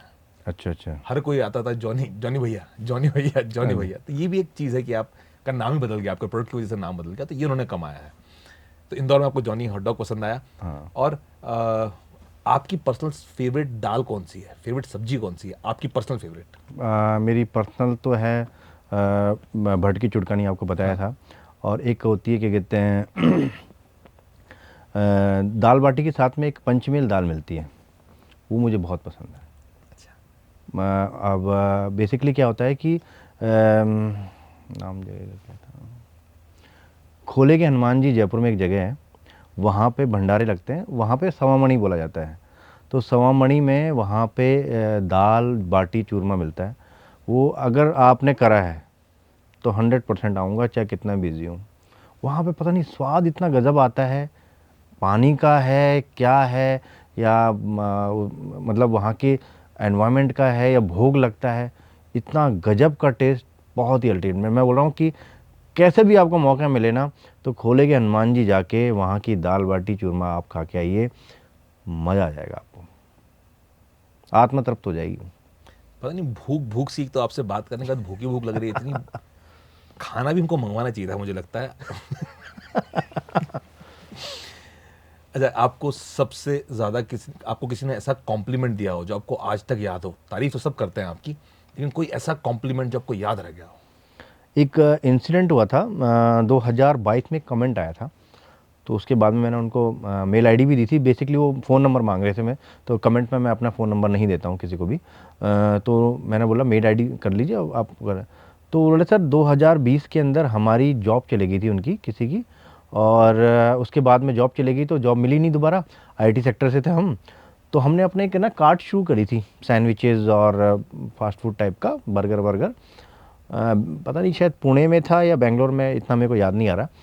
तो उन्होंने बोला कि वो मेरे पास जो सेविंग थी वो लगा के मैंने शुरू किया, वो भी नहीं चला। मेरी बीवी मेरे साथ में काम करती, मेरे बच्चे भी साथ में काम करते थे, हम उसी पे डिपेंडेंट थे। हमारी सारी सेविंग्स ख़त्म हो गई थी, हम रेंट पे रहते थे। एक बार हमारा मन किया कि हम सुसाइड कर लें, पूरे फैमिली के साथ में मैं सुसाइड करने को रेडी हो गया था, क्योंकि मैं इतना झेल ही नहीं पा रहा था। क्योंकि जिस फैमिली को मैंने इतना दिया, आज वो दर दर की मतलब लोगों की सुननी पड़ रही है, इतना सर पे सामान लेके आना पड़ रहा है। पूरा एक बहुत लंबा कमेंट लिखा था उन्होंने। लेकिन सर मैं सैंडविच दे रहा था, मैं बर्गर दे नॉर्मल। तो एक दिन आपका एक सैंडविच आया जिसके अंदर मैंने स्मोकी फ्लेवर के साथ में कुछ बनाया था, वेज सैंडविच था। वो मैंने रेसिपी दी, आपका नाम नहीं बताया कि मैंने ऐसे किया, आपका यूज़ किया है क्या कहते हैं, और मैंने वो दिया। उस सैंडविच को खाने के लिए लोगों को एक अलग टेस्ट मिला। क्योंकि बेसिकली क्या है कि लोग साइकोलॉजिकल खाना खाते हैं। आप जो खाना खा रहे हो, एक अचानक से उसमें हल्का सा कुछ ट्विस्ट आ जाएगा ना, आपका माइंड एकदम से बोले यार कुछ चेंज हुआ है यार इसमें। कई लोगों को चेंज अच्छा लगता है, कई लोगों को चेंज खराब लगता है, लेकिन अच्छा लगने वाले चेंजेस ज़्यादा परसेंटेज में होते हैं। तो उन्होंने चेंज किया, कुछ स्मोकी सा बना के दिया। एक मेरा वीडियो देख के उनकी कार्ड चल पड़ी। क्या बात है। बोले सर आपने पूरी फैमिली को बचा लिया आपने। मतलब मैं लिटरली बोल रहा हूँ कि मैं मतलब तब से दिल से काम कर रहा हूँ। पहले मैं सोचता था यार मेरे को फेम मिल जाए और लोग मुझको पहचाने। मैंने बोला भाड़ में जाए यार फेम में, अपन तो यही काम करेंगे। क्योंकि है ना, मतलब मेरे आंसू आ गए थे उस टाइम कि मैंने एक फैमिली को बचाया है। मतलब दिल को छू गई वो बात मेरी। मैंने उनसे संपर्क करने की कोशिश करी, लेकिन उनसे संपर्क हो नहीं पाया। शायद वो चाहते थे कि मतलब हाइड में रहना चाहते थे वो लोग, फ्रंट में आना नहीं चाहते थे। तो मैंने उनका नाम भी नहीं लिया यहाँ पे, और शायद नाम लेना भी नहीं चाहिए। इस तरह से पब्लिक थोड़ा सा किसी की प्राइवेसी वो होती है। लेकिन वो जो मैं कमेंट पढ़ा था, मैं मतलब आज भी उस कमेंट को याद रखता हूँ, और मेरी इंप्रेशन वो कमेंट ही है। अगर मेरे 0 व्यूज़ हो जाएंगे, भूपेंद्र वही काम करता रहेगा जो करता रहेगा। कोई ना कोई तो देखेगा, किसी ना किसी का कुछ तो भला होगा। मेरे पास पैसे आए ना आए पता नहीं, आज इतना सक्सेस है कल डाउन भी होंगे, लेकिन मैं तो यही काम करूँगा। मैं तो यही काम करूँगा। किसी की जान आपने बचा ली, किसी को आपने रोज़गार दे दिया, इससे बड़ा कोई धर्म हो नहीं सकता। आप खाना किसी को खिला रहे हो, उसका पेट भर जाएगा, अगले दिन फिर वो भूखा होगा। लेकिन आप अगर किसी को रोज़गार दे रहे हो, या आप किसी के टेंशन को ख़त्म कर रहे हो, उसके फ्रस्ट्रेशन को ख़त्म कर रहे हो, तो वो सबसे बढ़िया काम है दुनिया का। और वो मैं कर रहा हूँ, मुझे ऐसा लगता है। लोग बोलते हैं, लोगों के कमेंट्स में मुझे ऐसा लगता है। तो बात काफ़ी है। जैसे अभी मुझे एक और मेरे सब्सक्राइबर मिले थे जयपुर में ही, बोले सर आप लोगों की फैमिली को बचा रहे हो। मैं क्या फैमिली बचा रहा हूँ, मैं तो खाना बनाना सिखा रहा हूँ। नहीं सर, आपको क्या, आप जेंट्स हो तो आपको लोग मोस्टली जेंट्स देखते हैं, और सही में मेरा परसेंटेज मेल का ज़्यादा है देखने का। 60% मेल देखते हैं, 40% फीमेल देखती है। तो हम आपकी वीडियो देख के हम खाना बनाते हैं। पहले हम डाइनिंग टेबल पे बैठ जाते थे, रोटी लाओ, सब्जी लाओ, खाना लाओ। लेकिन आज क्या कर रहे हैं, आज हम अंदर जा रहे हैं। मैं प्याज छिल रहा हूँ, मेरा बेटा लहसुन छिल रहा है, हम आपस में बातें कर रहे हैं, गेट टुगेदर हो रहा है। तो मतलब क्या कहते हैं, ऐसा नहीं कि सब अपने अपने कमरे में घुसे हुए हों, मम्मी खाना बना रही है, माँ खाना बना रही है और वो लेके आएगी, नहीं, आज सब मिल के खाना बना रहे हैं। आज संडे है, आज मतलब हमारा यही मतलब वो होता है कि नहीं बाहर से नहीं, आज मिल के बनाएंगे, आज पापा लड्डू बनाएंगे, मम्मी वो करेगी, बेटा लहसुन छिलेगा और इस तरह से काम करेगा। तो मतलब एक फैमिली को आप बचाने की कोशिश कर रहे हो। तो एक उन्होंने अपना वो दिया, तो मैंने बोला भाई मैं तो कुछ नहीं कर रहा हूँ, मैं तो खाना बनाना ही सिखा रहा हूँ, इससे ज़्यादा कुछ नहीं, बस कि लोगों के घर का खाना अच्छा बनने लग जाए।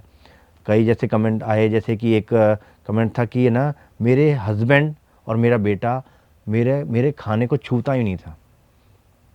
आप बोलते हो ना सर जीरा डाल रहे हो लेकिन तड़काना ज़रूर, तभी खुशबू आएगी। मसाले को धीमी आंच पर पकना, अगर वो दानेदार नहीं होगा तब तक पानी या सब्ज़ी मत डालना। ये छोटी छोटी सी चीज़ें हमारे खाने को बहुत इम्प्रूव किया है और आप बहुत अच्छा खाना बनाते हैं। तो लोगों की ज़िंदगी में कुछ तो हुआ होगा चेंज, नहीं भी हुआ कोई बात नहीं, लेकिन मैं अपने काम से बहुत सेटिस्फाई हूँ। ये सबसे ज़रूरी चीज़ है पहली चीज़ तो, कि आप अपने काम से सेटिस्फाई हैं और बिल्कुल लोगों की ज़िंदगी में बदलाव आया है। जब लोग आपको इस तरीके से कमेंट कर रहे हैं, लोग आपसे इस तरीके से मिल रहे हैं, तो आप बहुत ज़बरदस्त इम्पैक्ट छोड़ रहे हैं लोगों की ज़िंदगी पर, और ये वाकई में काबिल तारीफ़ है। आप बहुत ज़ोरदार काम कर रहे हैं आप। हम खाने की बात कर रहे थे, तो मेरा एक सवाल ये है कि खाने को लेकर के बहुत सारे मिथ्स लोगों के मन में कुछ कुछ ना ऐसे भ्रम होता है कि ऐसा खाना नहीं खाना चाहिए, ये नहीं करना चाहिए, वो नहीं करना चाहिए। तो ऐसा कोई भ्रम आप दूर करना चाहेंगे? देखिए कई चीज़ें हैं, जैसे कि मैं नॉनवेज ना तो बनाता हूँ ना ही खाता हूँ, लेकिन कई लोगों का है कि भाई फ़िश के साथ में दूध नहीं पीते हैं। हाँ। तो ऐसा कुछ नहीं है, और मैं बोल रहा हूँ कि मैं अभी डिटेल में पहुँच जाना नहीं पसंद कि ऐसा कुछ होता ही नहीं होता। आप इसको पता कर सकते हो आप, ओके। लोगों का भ्रम है ये, ठीक है।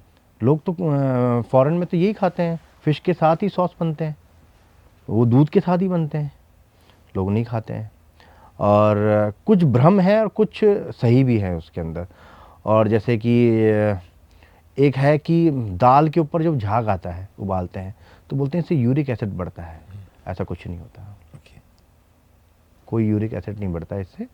झाग से आपका खाना थोड़ा जल्दी ख़राब होता है, इसलिए हटाया जाता है वो जब और दूसरा क्या कहते हैं, उसका कलर ख़राब होता है। मतलब ऐसा यूरिक एसिड से रिलेटेड इसका कुछ भी नहीं है। कुछ भी नहीं है। और दूसरा एक और है, रोटी हमेशा तवे पे ही फुलानी चाहिए, एलपीजी गैस पे नहीं फुलानी चाहिए। एक बहुत सारी रील बनती है, ऐसा कुछ नहीं है। अगर आपकी एलपीजी गैस बिल्कुल नीली आ रही है, अगर आपकी रोटी नहीं जल रही है, तो आप उसको खा सकते हो। और जो भी उसका अलग से तर्क देते हैं वो बिल्कुल गलत देते हैं। आजकल बहुत सारे कुकिंग के ऊपर रियलिटी शो आ रहे हैं, तो हम्म। कौन सा रियलिटी शो है जो आपको पसंद है या देखा हो आपने, या कौन सा ऐसा रियलिटी शो देखा आपने कुकिंग के ऊपर जो आपको लगा कि ये सबसे बड़ा स्कैम है? देखिए स्कैम तो मैं कुछ नहीं है, बस बात देखिए, कई बार ऐसा लगता है कि होता है, देखिए स्क्रिप्ट तो होती है, बिना स्क्रिप्ट के तो कुछ नहीं होता है। जैसे अभी मैं बोलूँ, आप हमने पॉडकास्ट स्टार्ट किया तो आपके मन में बोले सर मैं कुछ, मेरे क्वेश्चंस आपने मेरे को पहले बताए, तो हाँ, तो चर्चा तो होती है। हाँ। ऐसा नहीं है कि बिल्कुल बिल्कुल जीरो से स्टार्ट हो रहा है। तो मैं चीज़ को एक्सेप्ट करता हूँ, इसमें कोई दो वो नहीं है कि कुछ स्क्रिप्ट होती हैं। और जो कुकिंग शोज़ बनते हैं वो कम्प्लीटली स्क्रिप्ट पे ही होते हैं। उसमें जो रोना होगा वो स्क्रिप्टेड होता है, जो हंसना होगा वो भी स्क्रिप्टेड होता है, क्योंकि भाई जो नेचुरल होता है हर आदमी को पसंद नहीं आता है। और हम यहाँ पे कोई क्या कहते हैं जो कुकिंग शो बन रहे हैं वो कोई क्या बोलते हैं उसको, कोई समाज सेवा करने के लिए नहीं कर रहे हैं, वो आपका मनोरंजन करने के लिए कर रहे हैं। इसमें गलत क्या है, मैं इसको गलत भी नहीं मानता हूँ। ओके। अभी ना कुछ 4-5 सवाल करूंगा आपसे मैं, क्योंकि आप भी बहुत लंबा समय आपके लिए लिया मैंने, पर मैं फूड इंडस्ट्री को कैसे इम्प्रूव किया जा सके, क्योंकि आपका हमारा बहुत डीप डिस्कशन हुआ किस तरीके से इंडस्ट्री काम कर रही है, बहुत ज़्यादा इंप्रूवमेंट की गुंजाइश है। तो ऐसा क्या क्या किया जाए, तो इसके बारे में मेरे 4-5 सवाल हैं आपसे कि कैसे हम इम्प्रूव कर सकते हैं, क्योंकि इंडिया जो है वो आज की तारीख में बहुत एक क्रिटिकल कंडीशन में है, जैसा आपने भी बताया, in terms of heart related diseases, diabetes, obesity. तो वो क्या किया जाए, फूड इंडस्ट्री क्या करे और इंसान भी क्या करे, इस पर ज़रा कुछ सवाल है मेरे आपसे। तो पहला सवाल मेरा ये है कि हम कैसे पूरे इंडिया की, मैं फूड इंडस्ट्री की बात कर रहा हूँ, पूरे इंडिया की फूड इंडस्ट्री में ऐसा क्या बदलाव लाया जाए जिससे एक हेल्दी फूड लोगों को मिलने लगे?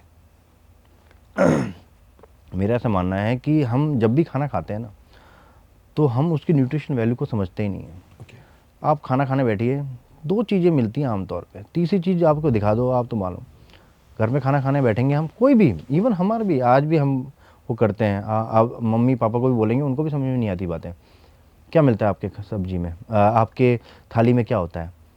या तो सब्जी रोटी, या फिर दाल या चावल, या कढ़ी या चावल, ठीक है, या फिर फला सब्जी और फला रोटी, बस कुछ होता है। और ज़्यादा ज़्यादा होगा प्याज मिल जाएगा आपको सैलड के नाम पे। सही बात है। बिल्कुल गलत है ये रोटी और चावल को कम कर दो बस।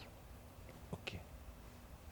रोटी चावल को कम कर दो और जो अपने मिलेट्स को यूज़ करो। मिलेट्स अब महंगे हो गए हैं, कि कहते हैं कि ऐसा लगता है मिलेट्स अमीरों का खाना है, जबकि पहले बाजरा जवार गरीब लोग खाया करते थे, गेहूं अमीर लोग खाया करते थे।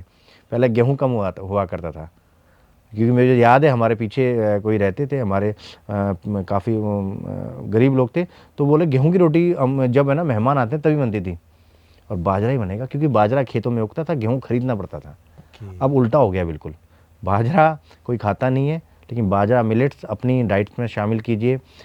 प्रोटीन्स की जो भी मिलती हैं, जैसे आपके क्या कहते हैं दाल को ही प्रोटीन मानते हैं, इसके अलावा कोई प्रोटीन मानते नहीं है। आप चिया सीड्स खाइए, सीड्स को खाइए, काजू बादाम के पीछे भागते हैं, इतना महंगा महंगा काजू बादाम क्यों खा रहे हो भाई? काजू बादाम, सीड्स खाओ, सनफ्लावर सीड्स खाओ, फ्लैक्स सीड्स खाओ, चिया सीड्स खाओ। उनको खाने के तरीके हैं। आपकी बॉडी में ओमेगा 3 नहीं बनता है, उसके लिए अलसी के बीज खाओ, बहुत सस्ते मिलते हैं। क्यों खा रहे हो काजू बादाम? पता नहीं क्यों खा रहे। इतने सारे सीड्स हमारे उसमें हैं, इतनी हरी हरी सब्जियां मिलती हैं। अपने खाने को कलरफुल बनाइए, तेल बदल बदल के खाइए। आज आपने अलसी के तेल के बनाई, एक दिन आपने तिल के तेल के साथ बनाई, एक मस्टर्ड ऑयल के साथ बनाई, कभी मूंगफली के तेल के साथ बनाई। अनाज बदल बदल के खाइए। आज मैंने रागी का खाया, आज मक्के का खाया, अभी जवार का खाया। सब्जियां भर भर के खाइए, कलरफुल होना चाहिए। आज पीली सब्जी, हरी सब्जी, लाल सब्जी, और क्या कहते हैं, बहुत सारे फ्रूट्स होने चाहिए आपके उसमें। इस तरह से खाना खाना चाहिए। ये एक हेल्दी खाना होगा। हम्म इंडियन शेफ्स क्या रोल प्ले कर सकते हैं इंडिया की हेल्थ को इम्प्रूव करने के लिए? देखिए, मेरा मानना ऐसा है कि सब कुछ शेफ़ के हाथ में ही होता है, लेकिन बहुत कुछ कस्टमर के हाथ में होता है। अगर शेफ़ हेल्दी फूड बनाने की कोशिश करेगा और उसके कस्टमर आएंगे नहीं और उसको खाना ही नहीं चाहते हैं, तो शेफ़ क्या करेगा? बात सही है। आपका माल बिकेगा ही नहीं। मैं अगर बोलूं कि भाई मैं ना समोसा बेच रहा हूँ, मेरा 50 रुपये का समोसा बेचता हूँ या 100 रुपये का समोसा बेचता हूँ, और मैं रागी आटे से बनाऊँगा और उसको बेक करके बनाऊँगा, आइए सर खाइए। अब शेफ़ का काम कर लिया मैंने, आपको हेल्दी दे रहा हूँ, जीरो ऑयल दे रहा हूँ, और क्या कहते हैं ग्लूटेन फ्री दे रहा हूँ, और आपके डाइजेस्टिव अच्छा होगा, कैल्शियम उसमें है, प्रोटीन उसमें है, आप खाओगे नहीं, तो मैं क्या करूँगा इसमें? लोगों को सुधरना पड़ेगा। लोगों को सुधरना पड़ेगा, शेफ़ कुछ नहीं कर सकता। लोग अगर बोलेंगे कि यार मुझे हेल्दी चाहिए, तो शायद शेफ़ को भी चेंज होना पड़े। शेफ़ का रोल कम है, लोगों का रोल ज़्यादा है। आपको क्या लगता है जिस तरीके से फूड इंडस्ट्री ग्रो कर रही है आगे आने वाले सालों में, क्योंकि जिस तरीके से लोगों की चॉइसेस चेंज हो रही हैं, आप शेफ़ हैं, आप देख रहे हैं आज जो यंगस्टर्स हैं उनकी चॉइसेस बहुत अलग तरीके से चेंज होते जा रही हैं, तो क्या लगता है आपको 10 साल बाद, 15 साल बाद या 20 साल बाद इंडस्ट्री किस दिशा में जाएगी? इंडस्ट्री बिल्कुल हेल्दी दिशा में जाएगी, ये कंफर्म है, क्योंकि हम हमेशा फॉलो करते हैं पश्चिम को, और पश्चिम में चेंज आना स्टार्ट हो चुका है। तो हमारे पास अभी वक्त लगेगा। हमारा जो हम जब अच्छी तरह से फाइनेंशियली ग्रोथ हो जाएगी हमारी, तो हम जब, आपको ये टेंशन नहीं है कि आज का खाना क्या खाना है नहीं खाना, जब आपके पास पैसे होंगे तभी आप अपनी हेल्थ के बारे में सोचेंगे। आप पैसा ही नहीं होगा आपके पास में, तो आप हेल्थ के बारे में कैसे सोचेंगे? बिल्कुल नहीं सोचेंगे। हम सोचेंगे यार सस्ता ही खा लो यार। पैसा आने लग जाएगा तो लोग उसके बारे में सोचें। और देख रहे हैं यंग जनरेशन आजकल हेल्थ के लिए कॉन्शियस हो रही है। ऐसे नहीं इतने सारे जिम बन रहे हैं, ऐसे नहीं प्रोटीन्स के बहुत सारे सप्लीमेंट्स मिल रहे हैं, बहुत सारे स्नैक्स मिल रहे हैं। क्यों मिल रहे हैं? कुछ ना कुछ तो रीज़न होगा। तो धीरे धीरे धीरे करके चेंज आने वाला है, और बहुत रैंडमली चेंज आएगा। किचन्स बहुत छोटी होती जा रही है हम, ठीक है, और क्योंकि आने वाला टाइम घर में कोई खाना बनाएगा ही नहीं। देख लेना, किचन का साइज़ भी छोटा होता जा रहा है, लोग बाहर ही खाना खाएंगे। लेकिन जो हेल्दी खाना खा रहे हैं वो हेल्दी ही खाएंगे, वक्त लगेगा थोड़ा सा, जैसे आपने कहा अभी 10 से 20 साल लगेंगे, शायद हो सकता है इतना वक्त लगे, लेकिन चेंजेस आएंगे 100%। आज एआई का ज़माना आ गया है, आर्टिफिशियल इंटेलिजेंस आ चुका है। मैंने एक वीडियो देखा था, एक कंपनी है बैंगलोर बेस्ड है या कहाँ मुझे याद नहीं आ रहा, इंडियन स्टार्टअप है, उन्होंने एक वो मशीन बना दी, आपने देखा है? उसका आया था पेड प्रमोशन। तो उन्होंने मशीन बना दी, उसमें शायद सारे मसाले और सब अनाज सब डाल दीजिए और उसमें से करके बता दीजिए 51 नंबर पर पर्टिकुलर डिश बनना है, तो वो बना देता है। तो आपको क्या लगता है? बेसिकली पता नहीं वही ब्रांड था कोई दूसरा ब्रांड था, मेरे पास आया था, तो मैंने बोला था एक बार मैं ट्राई करूँगा, एक बार ट्राई करना चाहूँगा मैं, उसके बाद अगर मेरे को सेटिस्फाई हुआ तो मैं उसका प्रमोशन करूँगा। लेकिन वो मेरे पास डील क्रैक नहीं हो पाई हमारी। तो हो सकता है मे बी जिस तरह से वीडियो देख रहे हैं हो सकता है, लेकिन उतनी उसमें नहीं आ रही है, क्योंकि कई लोग हैं जो बहुत ज़्यादा जल्दीबाजी में रहते हैं, और मैं उनको बोलना भी चाहूँगा, हाँ जल्दीबाजी में भाई सबकी लाइफ बहुत फास्ट है। मैंने अपने कई वीडियोज़ में ऐसा बताया है कि आपका खाना 5 मिनट में कैसे बनेगा, और अच्छा खाना, ऐसा नहीं कि आपकी 2 मिनट की मैगी के अलावा भी 5 मिनट में खाना, बहुत सारा खाना बन सकता है। मैंने कई चीज़ें बताई भी अपनी वीडियोज़ के अंदर, लोगों को एजुकेट भी किया है इस बारे में। तो मे बी पॉसिबिलिटी जैसे, लेकिन जब मैं उसको यूज़ करूँगा तब मैं उसके बारे में सेटिंग से बोलना चाहूँगा। अब मैं उसको यूज़ ही नहीं किया तो मैं बोलना नहीं चाहूँगा उसके बारे में भी। जैसे टेक्नोलॉजी जो है ना, अभी आजकल क्या है कि सॉफ्टवेयर इंडस्ट्री में, अलग अलग इंडस्ट्री में धीरे धीरे मैन पावर कम होता जा रहा है, मतलब मैन पावर को निकाला जा रहा है। क्यों? क्योंकि अब सॉफ्टवेयर या रोबोट्स काम कर रहे हैं। तो आपको लगता है ऐसा भी समय आएगा कि जब रोबोट्स खाना बनाएंगे? 100% आएगा, और आ चुका है ऑलरेडी। इस तरह के एक्सपेरिमेंट हो चुके हैं कि एआई के थ्रू या रोबोटिकली खाना बन रहा है, और 100% होगा ऐसा। पर्सनली मेरा मानना ऐसा है कि ह्यूमन टच जो है ना, बहुत ज़रूरी है। ये मेरा मानना है। जब आप खाना बना रहे हैं तो आप दिल से खाना बना रहे हैं, आप प्यार से खाना बना रहे हैं, तो उस खाने को फ्रिक्वेंसी मिल रही है, और फिर वो खाना जो है घर में आप लोगों को खिलाते हैं और लोग खाते हैं। तो मुझे ऐसा लगता है कि रोबोट शायद वो काम नहीं कर पाएगा। देखिए वो आपको उसमें कहते हैं इमोशंस नहीं है खाने में, लेकिन मेरा मानना है कि खाना सिर्फ खाना ही नहीं होता है, उसके साथ में इमोशंस होते हैं। बोलते हैं ना माँ का ही हाथ का खाना है। अब जैसे मेरी मम्मी के सारे पराठे फट जाते हैं, लेकिन मेरे को माँ के हाथ का खाना है, और मेरी माँ बहुत खुश होती है। तो आपका जो रेस्टोरेंट है यहाँ पर इंदौर में, शेफ़ भूपीज़ किचन, जो 78 में द हब में लोकेटेड है, तो क्या डिफरेंस है आपके रेस्टोरेंट में और बाकियों के रेस्टोरेंट में? देखिए मेरा पहला मोटिव यही है हेल्थ का, ठीक है। मैं सबको इनवाइट करता हूँ, आप मेरी किचन को देखिए, आपका खाना कैसे बन रहा है, कितना हाइजीनिक बन रहा है, आप क्या इंग्रेडिएंट यूज़ कर रहे हैं, कौन सा ब्रांड यूज़ कर रहे हैं, सब पूछिए हमसे। मैं ये दावा करता हूँ, मैं ज़्यादा तो बात बोलूँगा नहीं, मैं सबसे महंगा चावल यूज़ करता हूँ। मेरे को मेरे वेंडर ने बोल दिया सर आपका रेस्टोरेंट बंद हो जाएगा इतना चावल अगर इतना महंगा यूज़ किया। पर होने दो, मुझे कोई टेंशन नहीं है। मैं ये बोलूँगा यार कुछ अच्छा काम करके बंद हुआ मैं। मेरी आत्मा ने गवाही नहीं दी ख़राब काम करने की।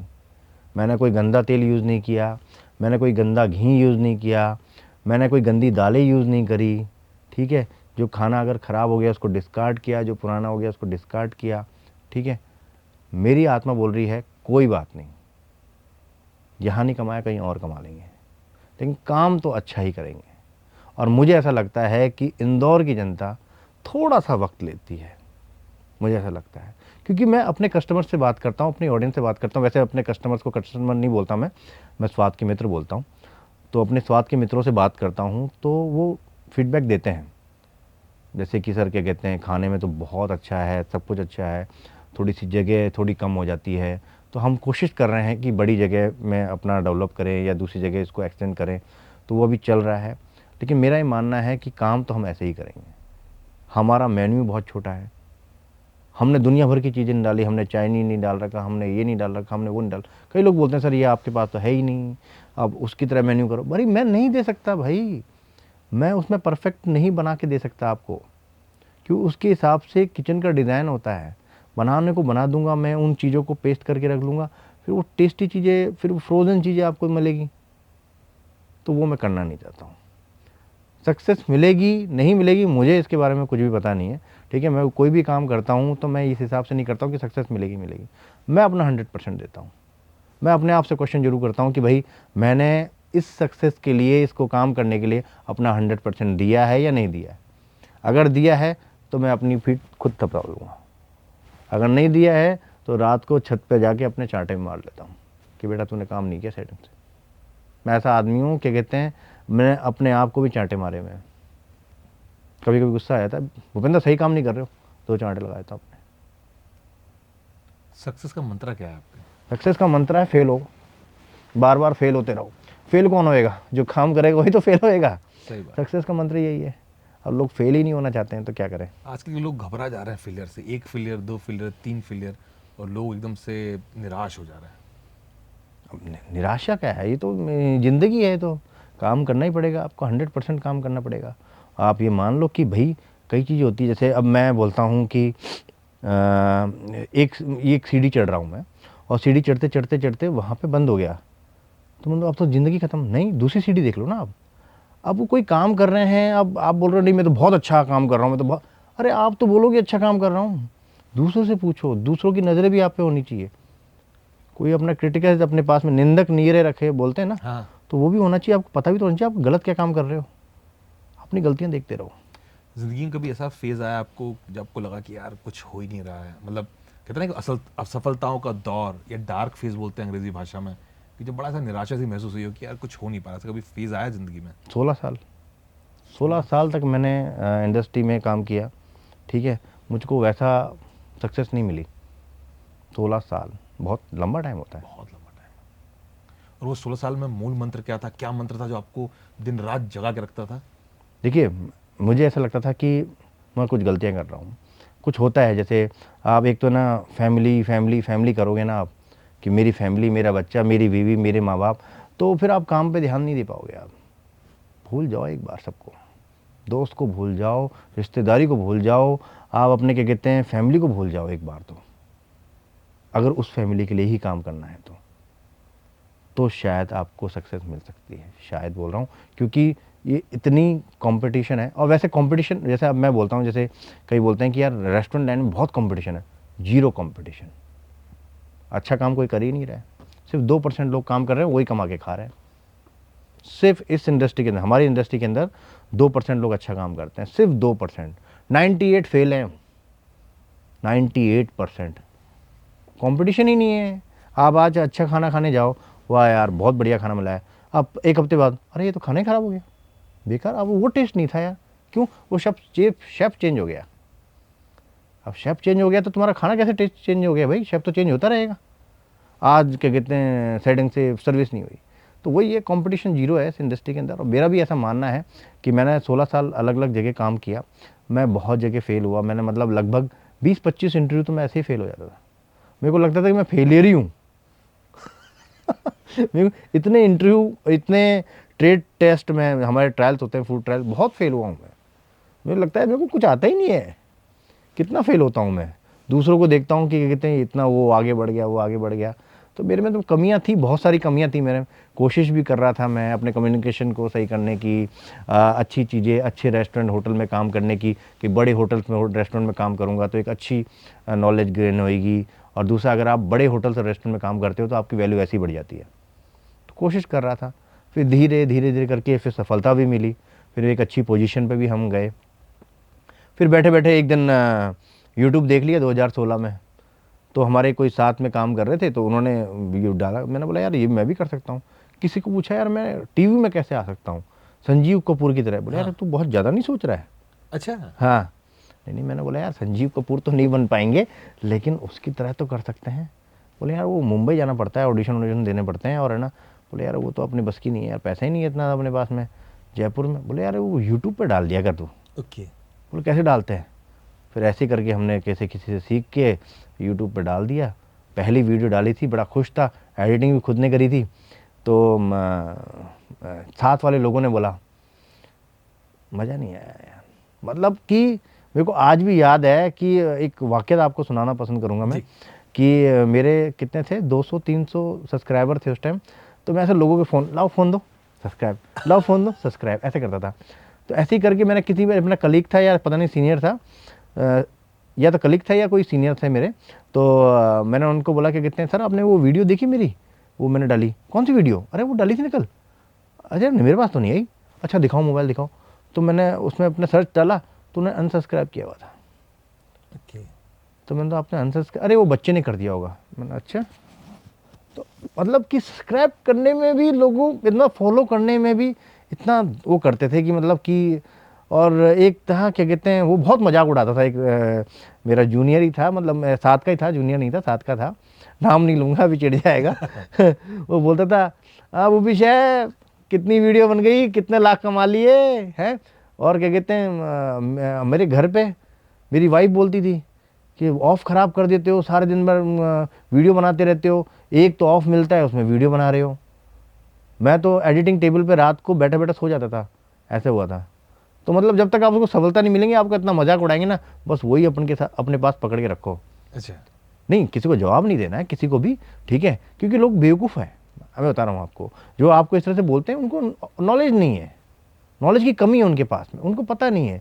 आप कुछ काम कर रहे हो, आपको बोल रहे हैं, तो उनका बुरा मानने की जरूरत नहीं। नहीं, तेरे को जवाब दूंगा, आज मेरे को जिसने गाली दी है मैं उसका जवाब दे के रहूँगा। अरे फालतू की बातें हैं, किसको जवाब देना है, किसी को जवाब नहीं देना। वो नॉलेज की कमी होने की वजह से वो बंदा बोल रहा है, ठीक है। आपको किसी को जवाब नहीं देना, अपनी सक्सेस किसी को नहीं वो करनी है, इम्पोज नहीं करनी है। अगर ऐसी भावना से अगर आप काम करते हो ना, तो सही में आपको सफलता भी नहीं मिलेगी। कई लोग ऐसे बोलते हैं कि नहीं, मेरे को है ना बहुत मजाक उड़ाया करते थे मेरा, आज देखो मैं वो सबको जवाब दे दिया। क्यों देना जवाब लोगों को, हटाओ, साइड में करो अपनी ज़िंदगी से, क्योंकि उनको नॉलेज नहीं है भाई, उनको नॉलेज ही नहीं है। अब मेरी वाइफ को नॉलेज नहीं थी, तो उसने तक बोल दिया मेरे को कि तुम अपना ऑफ क्यों ख़राब करते हो, तो मैं उसको अपनी लाइफ चढ़ा दूंगा क्या? तो आज भाभी जी क्या बोलती है, आज क्या बोलती है? जो बोलना क्या है, कुछ नहीं बोलती है। तो लोगों को नॉलेज नहीं होती, अपना काम करते रहो, सफलता 100% मिलेगी आपको। एक लास्ट सवाल, आपने शुरुआत करा था अपने करियर की सन 2006 2004 में शुरू करा था, तो कभी 2004 में सोचा था कि वो दिन भी आएगा कि आपको आज पूरे इंडिया में लोग बुला रहे हैं, आपका इंटरव्यू करना चाह रहे हैं, आपसे मिलना चाह रहे हैं, आपके वीडियो मुझे लगता है कि करोड़ों लोग देख रहे हैं हर दिन, आप करोड़ों लोगों के मोबाइल फ़ोन पर और टीवी पर प्ले हो रहा, कभी सोचा था 2004? नहीं, बिल्कुल नहीं सोचा था सर, इसमें मैंने बिल्कुल भी नहीं सोचा था, क्योंकि आदमी का माइंडसेट उसी तरह से बना हुआ होता है। जब मैं नौकरी कर रहा था उस टाइम, तो मैं कर रहा था 1215 की नौकरी, तो मेरा टारगेट था 6000 की नौकरी कैसे मिलेगी, 6000 तक मैं कैसे पहुंचूंगा, मेरा वही लक्ष्य था उस टाइम। मेरा लक्ष्य ये नहीं था, क्योंकि आपको छोटे टारगेट बनाने होंगे। अगर मैं सोचता नहीं मेरा दुनिया नाम करेगी, तो ये फालतू की बात हो जाती है। क्योंकि मेरे ये बोलता हूँ कि मेरा लक्ष्य उस टाइम 6000 की नौकरी, मेरे को CDP बनना था, शब्द कुजीन, वो शब्द पार्टी। ओके। मैं कॉमी था, एक थर्ड कॉमी था, तो मेरा टारगेट वही था सिर्फ। और जब मैं होटल इंडस्ट्री था, मेरे को एग्जीक्यूटिव शेफ बनना था। और मैं फिर उसकी, मतलब इतने ही टारगेट होते हैं इंसान के, छोटे छोटे। वो टारगेट पूरे हुए, आगे बढ़ो। अब क्या है बड़ा, जब तक आप अपने मन में बड़े फिगर नहीं रखोगे, बड़ी चीज़ नहीं सोचोगे। आज मेरी इच्छा है 1000 करोड़ की कंपनी बनाने की। अब 1000 करोड़ बोलना कितना बोलता है, लोग 1 करोड़ नहीं संभाल पाते, अब 1000 करोड़ की बात कर रहे हो। लेकिन है मेरा मन में, पास भी हो सकता हूँ, फेल भी हो सकता हूँ, कुछ भी हो सकता है। फेल हो जाऊँगा, क्या हो गया, पास हो जाऊँगा, अच्छी बात है। हुआ क्या, फ़र्क कुछ नहीं पड़ने वाला। बस मेरा ये है, लोगों को ये बोलना है कि टारगेट छोटे बनाओ, बड़े टारगेट बनाने की ज़रूरत नहीं है। और फेल होते हो तो चेक करो अपने आप को, एनालाइज करो कि हाँ फेल क्यों हो रहे हैं। हम आज भी फेल हो रहे हैं। मैंने अपना एक नया चैनल बनाया है, ठीक है, मैं अभी उसमें 0 पे हूँ, अभी 0 पे खड़ा हूँ, लेकिन मुझे लगता है कि मैं उसमें सक्सेस हो जाऊँगा। मेरी इच्छा है कि मेरा वो चैनल दुनिया में सबसे ज़्यादा देखे जाने वाला कुकिंग चैनल बने दुनिया में। तो आपका तो ऑलरेडी चैनल है, आपको दुनिया सर वो देख रही एक है। बल्क कुकिंग का बनाया है मैंने। अच्छा। उसमें हम है ना थोड़ा सा क्या कहते हैं, समाज के प्रति भी, और क्या कहते हैं वो करना है। जैसे कि देखो, मैं बिल्कुल साफ बात बोलता हूँ, मैं, मेरे को कंटेंट मिल रहा है, कंटेंट मतलब मेरे को काम मिल रहा है। मैं कोई समाज सेवक नहीं हूँ, ठीक है, कि मैं दुनिया की भलाई करने के लिए जा रहा हूँ, ऐसा मेरा दिमाग में कुछ भी नहीं है। मैं काम कर रहा हूँ, मैं खाना बना रहा हूँ, तो मेरे को कंटेंट मिल रहा है, मेरे को पैसा मिलेगा उससे, ठीक है। दूसरा, आप देख रहे हो, आपको मनोरंजन मिलेगा, आपको एंटरटेनमेंट मिलेगा। तीसरा, खाना बन रहा है तो ऑब्वियसली लोगों के पास जाएगा ही जाएगा। सही बात है। तो मैं कोई समाज सेवा नहीं कर रहा हूँ, लेकिन मुझे ऐसा लगता है कि ऐसा काम करने से जब 3 लोगों का भला हो रहा है, तो करो ना यार। मुझे तो ऐसा लग रहा है आप अभी भी समाज सेवा ही कर रहे हैं, क्योंकि आपने बोला है कि आपके लिए सबसे इंपॉर्टेंट है पहले हेल्थ, फिर टेस्ट, जो वो भूपीज किचन का मंत्र है कि हेल्दी फूड आप सर्व कर रहे हैं। क्योंकि अगर पूरे देश में लोग हेल्दी खाना भी लोग खा रहे हैं ना, तो इससे देश का और समाज का भला ही हो रहा है। लोग बीमार कम होंगे, तो मेडिकल में कम रुपया लगाना पड़ेगा सरकार को, तो देश का भला ही होगा। तो मुझे ऐसा लग रहा है अभी भी आप समाज सेवा ही कर रहे हैं। देखिए, मैं तो कोई समाज सेवा नहीं कर रहा हूँ, मैं तो बिल्कुल बोलता हूँ भाई अपन तो अपना बिजनेस कर रहे हैं, धंधा कर रहे हैं, उसमें क्या कहते हैं, बस हमारी प्रायोरिटी ये रहती है कि एक हर आदमी का एक वो चलता है, उद्देश्य लेके चलता है कि मेरे को करना क्या है। ठीक है, मुझे भीड़ में नहीं जाना है, मुझे क्या कहते हैं हज़ारों करोड़ों चीज़ें नहीं बेचनी है, मुझे कम बेचना है लेकिन अच्छा बेचना है, और मुझे उसी चीज़ से जाने तो ज़्यादा बेहतर है मेरे लिए, मेरा ये मानना है। इंदौर की जनता को एक मैसेज दे दीजिए कि शेफ भूपीज़ किचन यहाँ पर लोकेटेड है, तो जनता आए। मतलब मैं तो बोल चुका हूँ कि जनता आए ही आए, लेकिन एक मैसेज आपकी तरफ से। मैं इंदौर की जनता को ये बोलना चाहूँगा कि इंदौर वो जगह है जो एक ना मेन एग्ज़ाम होता है टेस्ट का, जहाँ पास हो गए तो आप 100% पास हो जाओगे। मैं बोलता हूँ टेस्ट के मामले में आपका कोई मुकाबला नहीं कि आप कौन सा टेस्ट ख़राब है कौन सा अच्छा है, वो है। लेकिन मैं ये कहना चाहूँगा एक बार हाइजीन को ज़रूर कंसीडर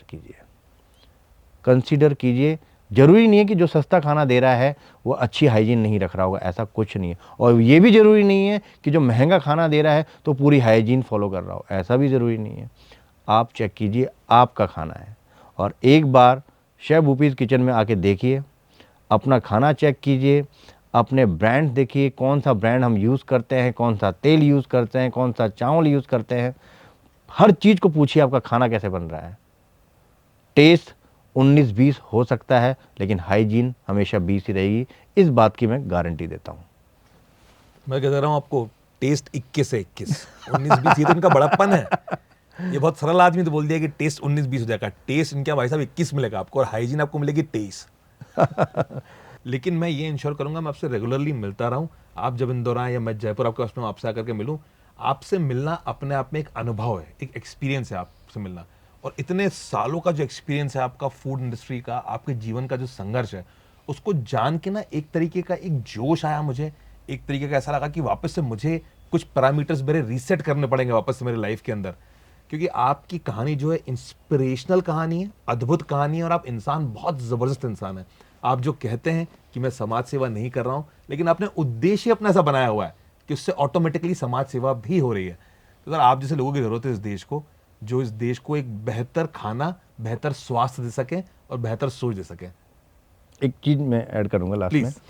कि किसी ने बोला कि सर आपने संघर्ष की कहानी सुनाओ। हाँ, किसी ने बोला, तो लोग बोलते हैं, मतलब मेरे फ्रेंड्स ऐसे बोलते हैं, भाई हम तो सिर्फ सक्सेस का इंतजार कर रहे हैं, संघर्ष की कहानी हमारी ऑलरेडी स्क्रिप्टेड बैठी हुई है। हम सिर्फ सक्सेस का इंतजार कर रहे हैं, हम कितने काम किया क्या नहीं किया उसकी स्क्रिप्टेड ऑलरेडी बैठी हुई है। तो देखिए, कोई भी संघर्ष की कहानी नहीं है। अगर मैंने अपना संघर्ष किया, अपने लिए किया है, ठीक है, मैं ये नहीं बोलता हूँ कि मैंने इतना दुख उठाया, ये किया वो किया। इसमें भी फिर आपका ईगो दिख रहा है कि मैं क्या कहते हैं नदी पार करके जाया करता था, मैं फटे हुए कपड़े पहनता था, मेरे घर में गरीब थे। ये फालतू की बातें लगती हैं मेरे को ऐसी चीज़ें। ठीक है, संघर्ष किया अपने लिए किया ना, सही बात है। आप भी संघर्ष किया अपने लिए किया, अब क्या हो गया तो कर लिया तो, और क्या कहते हैं नहीं भी किया तो नहीं किया। मेरा ही मानना है संघर्ष आपका खुद का है। दुनिया को उसमें एम्पैथी क्यों ले रहे हो आप, उसकी उसमें अपना ईगो क्यों दिखा रहे हो आप कि मैंने ये संघर्ष किया, मैंने वो किया। मेरा ऐसा मानना है, हर आदमी अपने लिए काम करता है। सन 2004 में शेफ भूपी कौन सी कार चलाते थे? कौन सी कार चलाते थे? कार तो सोचिए, मेरे पास तो साइकिल नहीं थी। आज शेफ भूपी कौन सी कार चलाते हैं? अभी तो हैरियर है मेरे पास में, लेकिन मेरी एक इच्छा है वैसे कि मैं जल्द से एक डिफेंडर लेने की मेरी इच्छा है। मेरा यार डिफेंडर चला के देखते हैं कैसी होती है, 1.5 करोड़ की गाड़ी। आप डिफेंडर लीजिए, फिर हम जयपुर से इंदौर आइए, फिर घूमेंगे हम भी। इच्छा है मेरी। नहीं, इच्छा आपकी बिल्कुल पूरी होगी। इच्छा आपकी, जिस तरीके से आप काम कर रहे हैं, आपकी हर इच्छा पूरी होगी। आगे आए आपसे। बिल्कुल कट बिल्कुल, करें इसको। धन्यवाद, बहुत अच्छा लगा तो आपसे एक बात बार करके। कॉन्टेक्ट सेटिंग कर देता हूँ मैं, ठीक है। तो सबसे पहले thank you so much, you. आपने समय दिया, इंदौर शहर में आप पधारे। और थैंक यू आपका इस बात का भी कि आपने इंदौर शहर में अपना रेस्टोरेंट डाला है यहाँ पर, और मैं उम्मीद करता हूँ कि उस रेस्टोरेंट को बहुत ज़्यादा सक्सेस मिलेगी। और मैं इंदौर आपसे अपील करता हूँ, आपको शेफ भूपीज़ किचन जाना चाहिए। स्कीम नंबर 78 द हब पर लोकेटेड है। एक बार खाना खा करके आइए।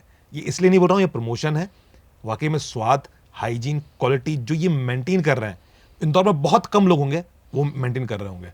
इंदौर खाने की नगरी है, फूड की नगरी है। जैसा शेफ ने बोला कि यहाँ पर जो सक्सेसफुल हो गया वो पूरी दुनिया में सक्सेसफुल हो जाएगा। ये तो बात सच है। Thank you so much. ये 3 मिनट्स विद अनऑफिशियल हिमांशु आज बहुत लंबा चल गया है, लेकिन हम उम्मीद करते हैं ऐसे ही आप आते रहेंगे। Have a great great great day. जय हिंद, जय भारत। ये अनऑफिशियल हिमांशु और हमारे साथ में है chef Thank you. Bhupi, the chef Bhupi.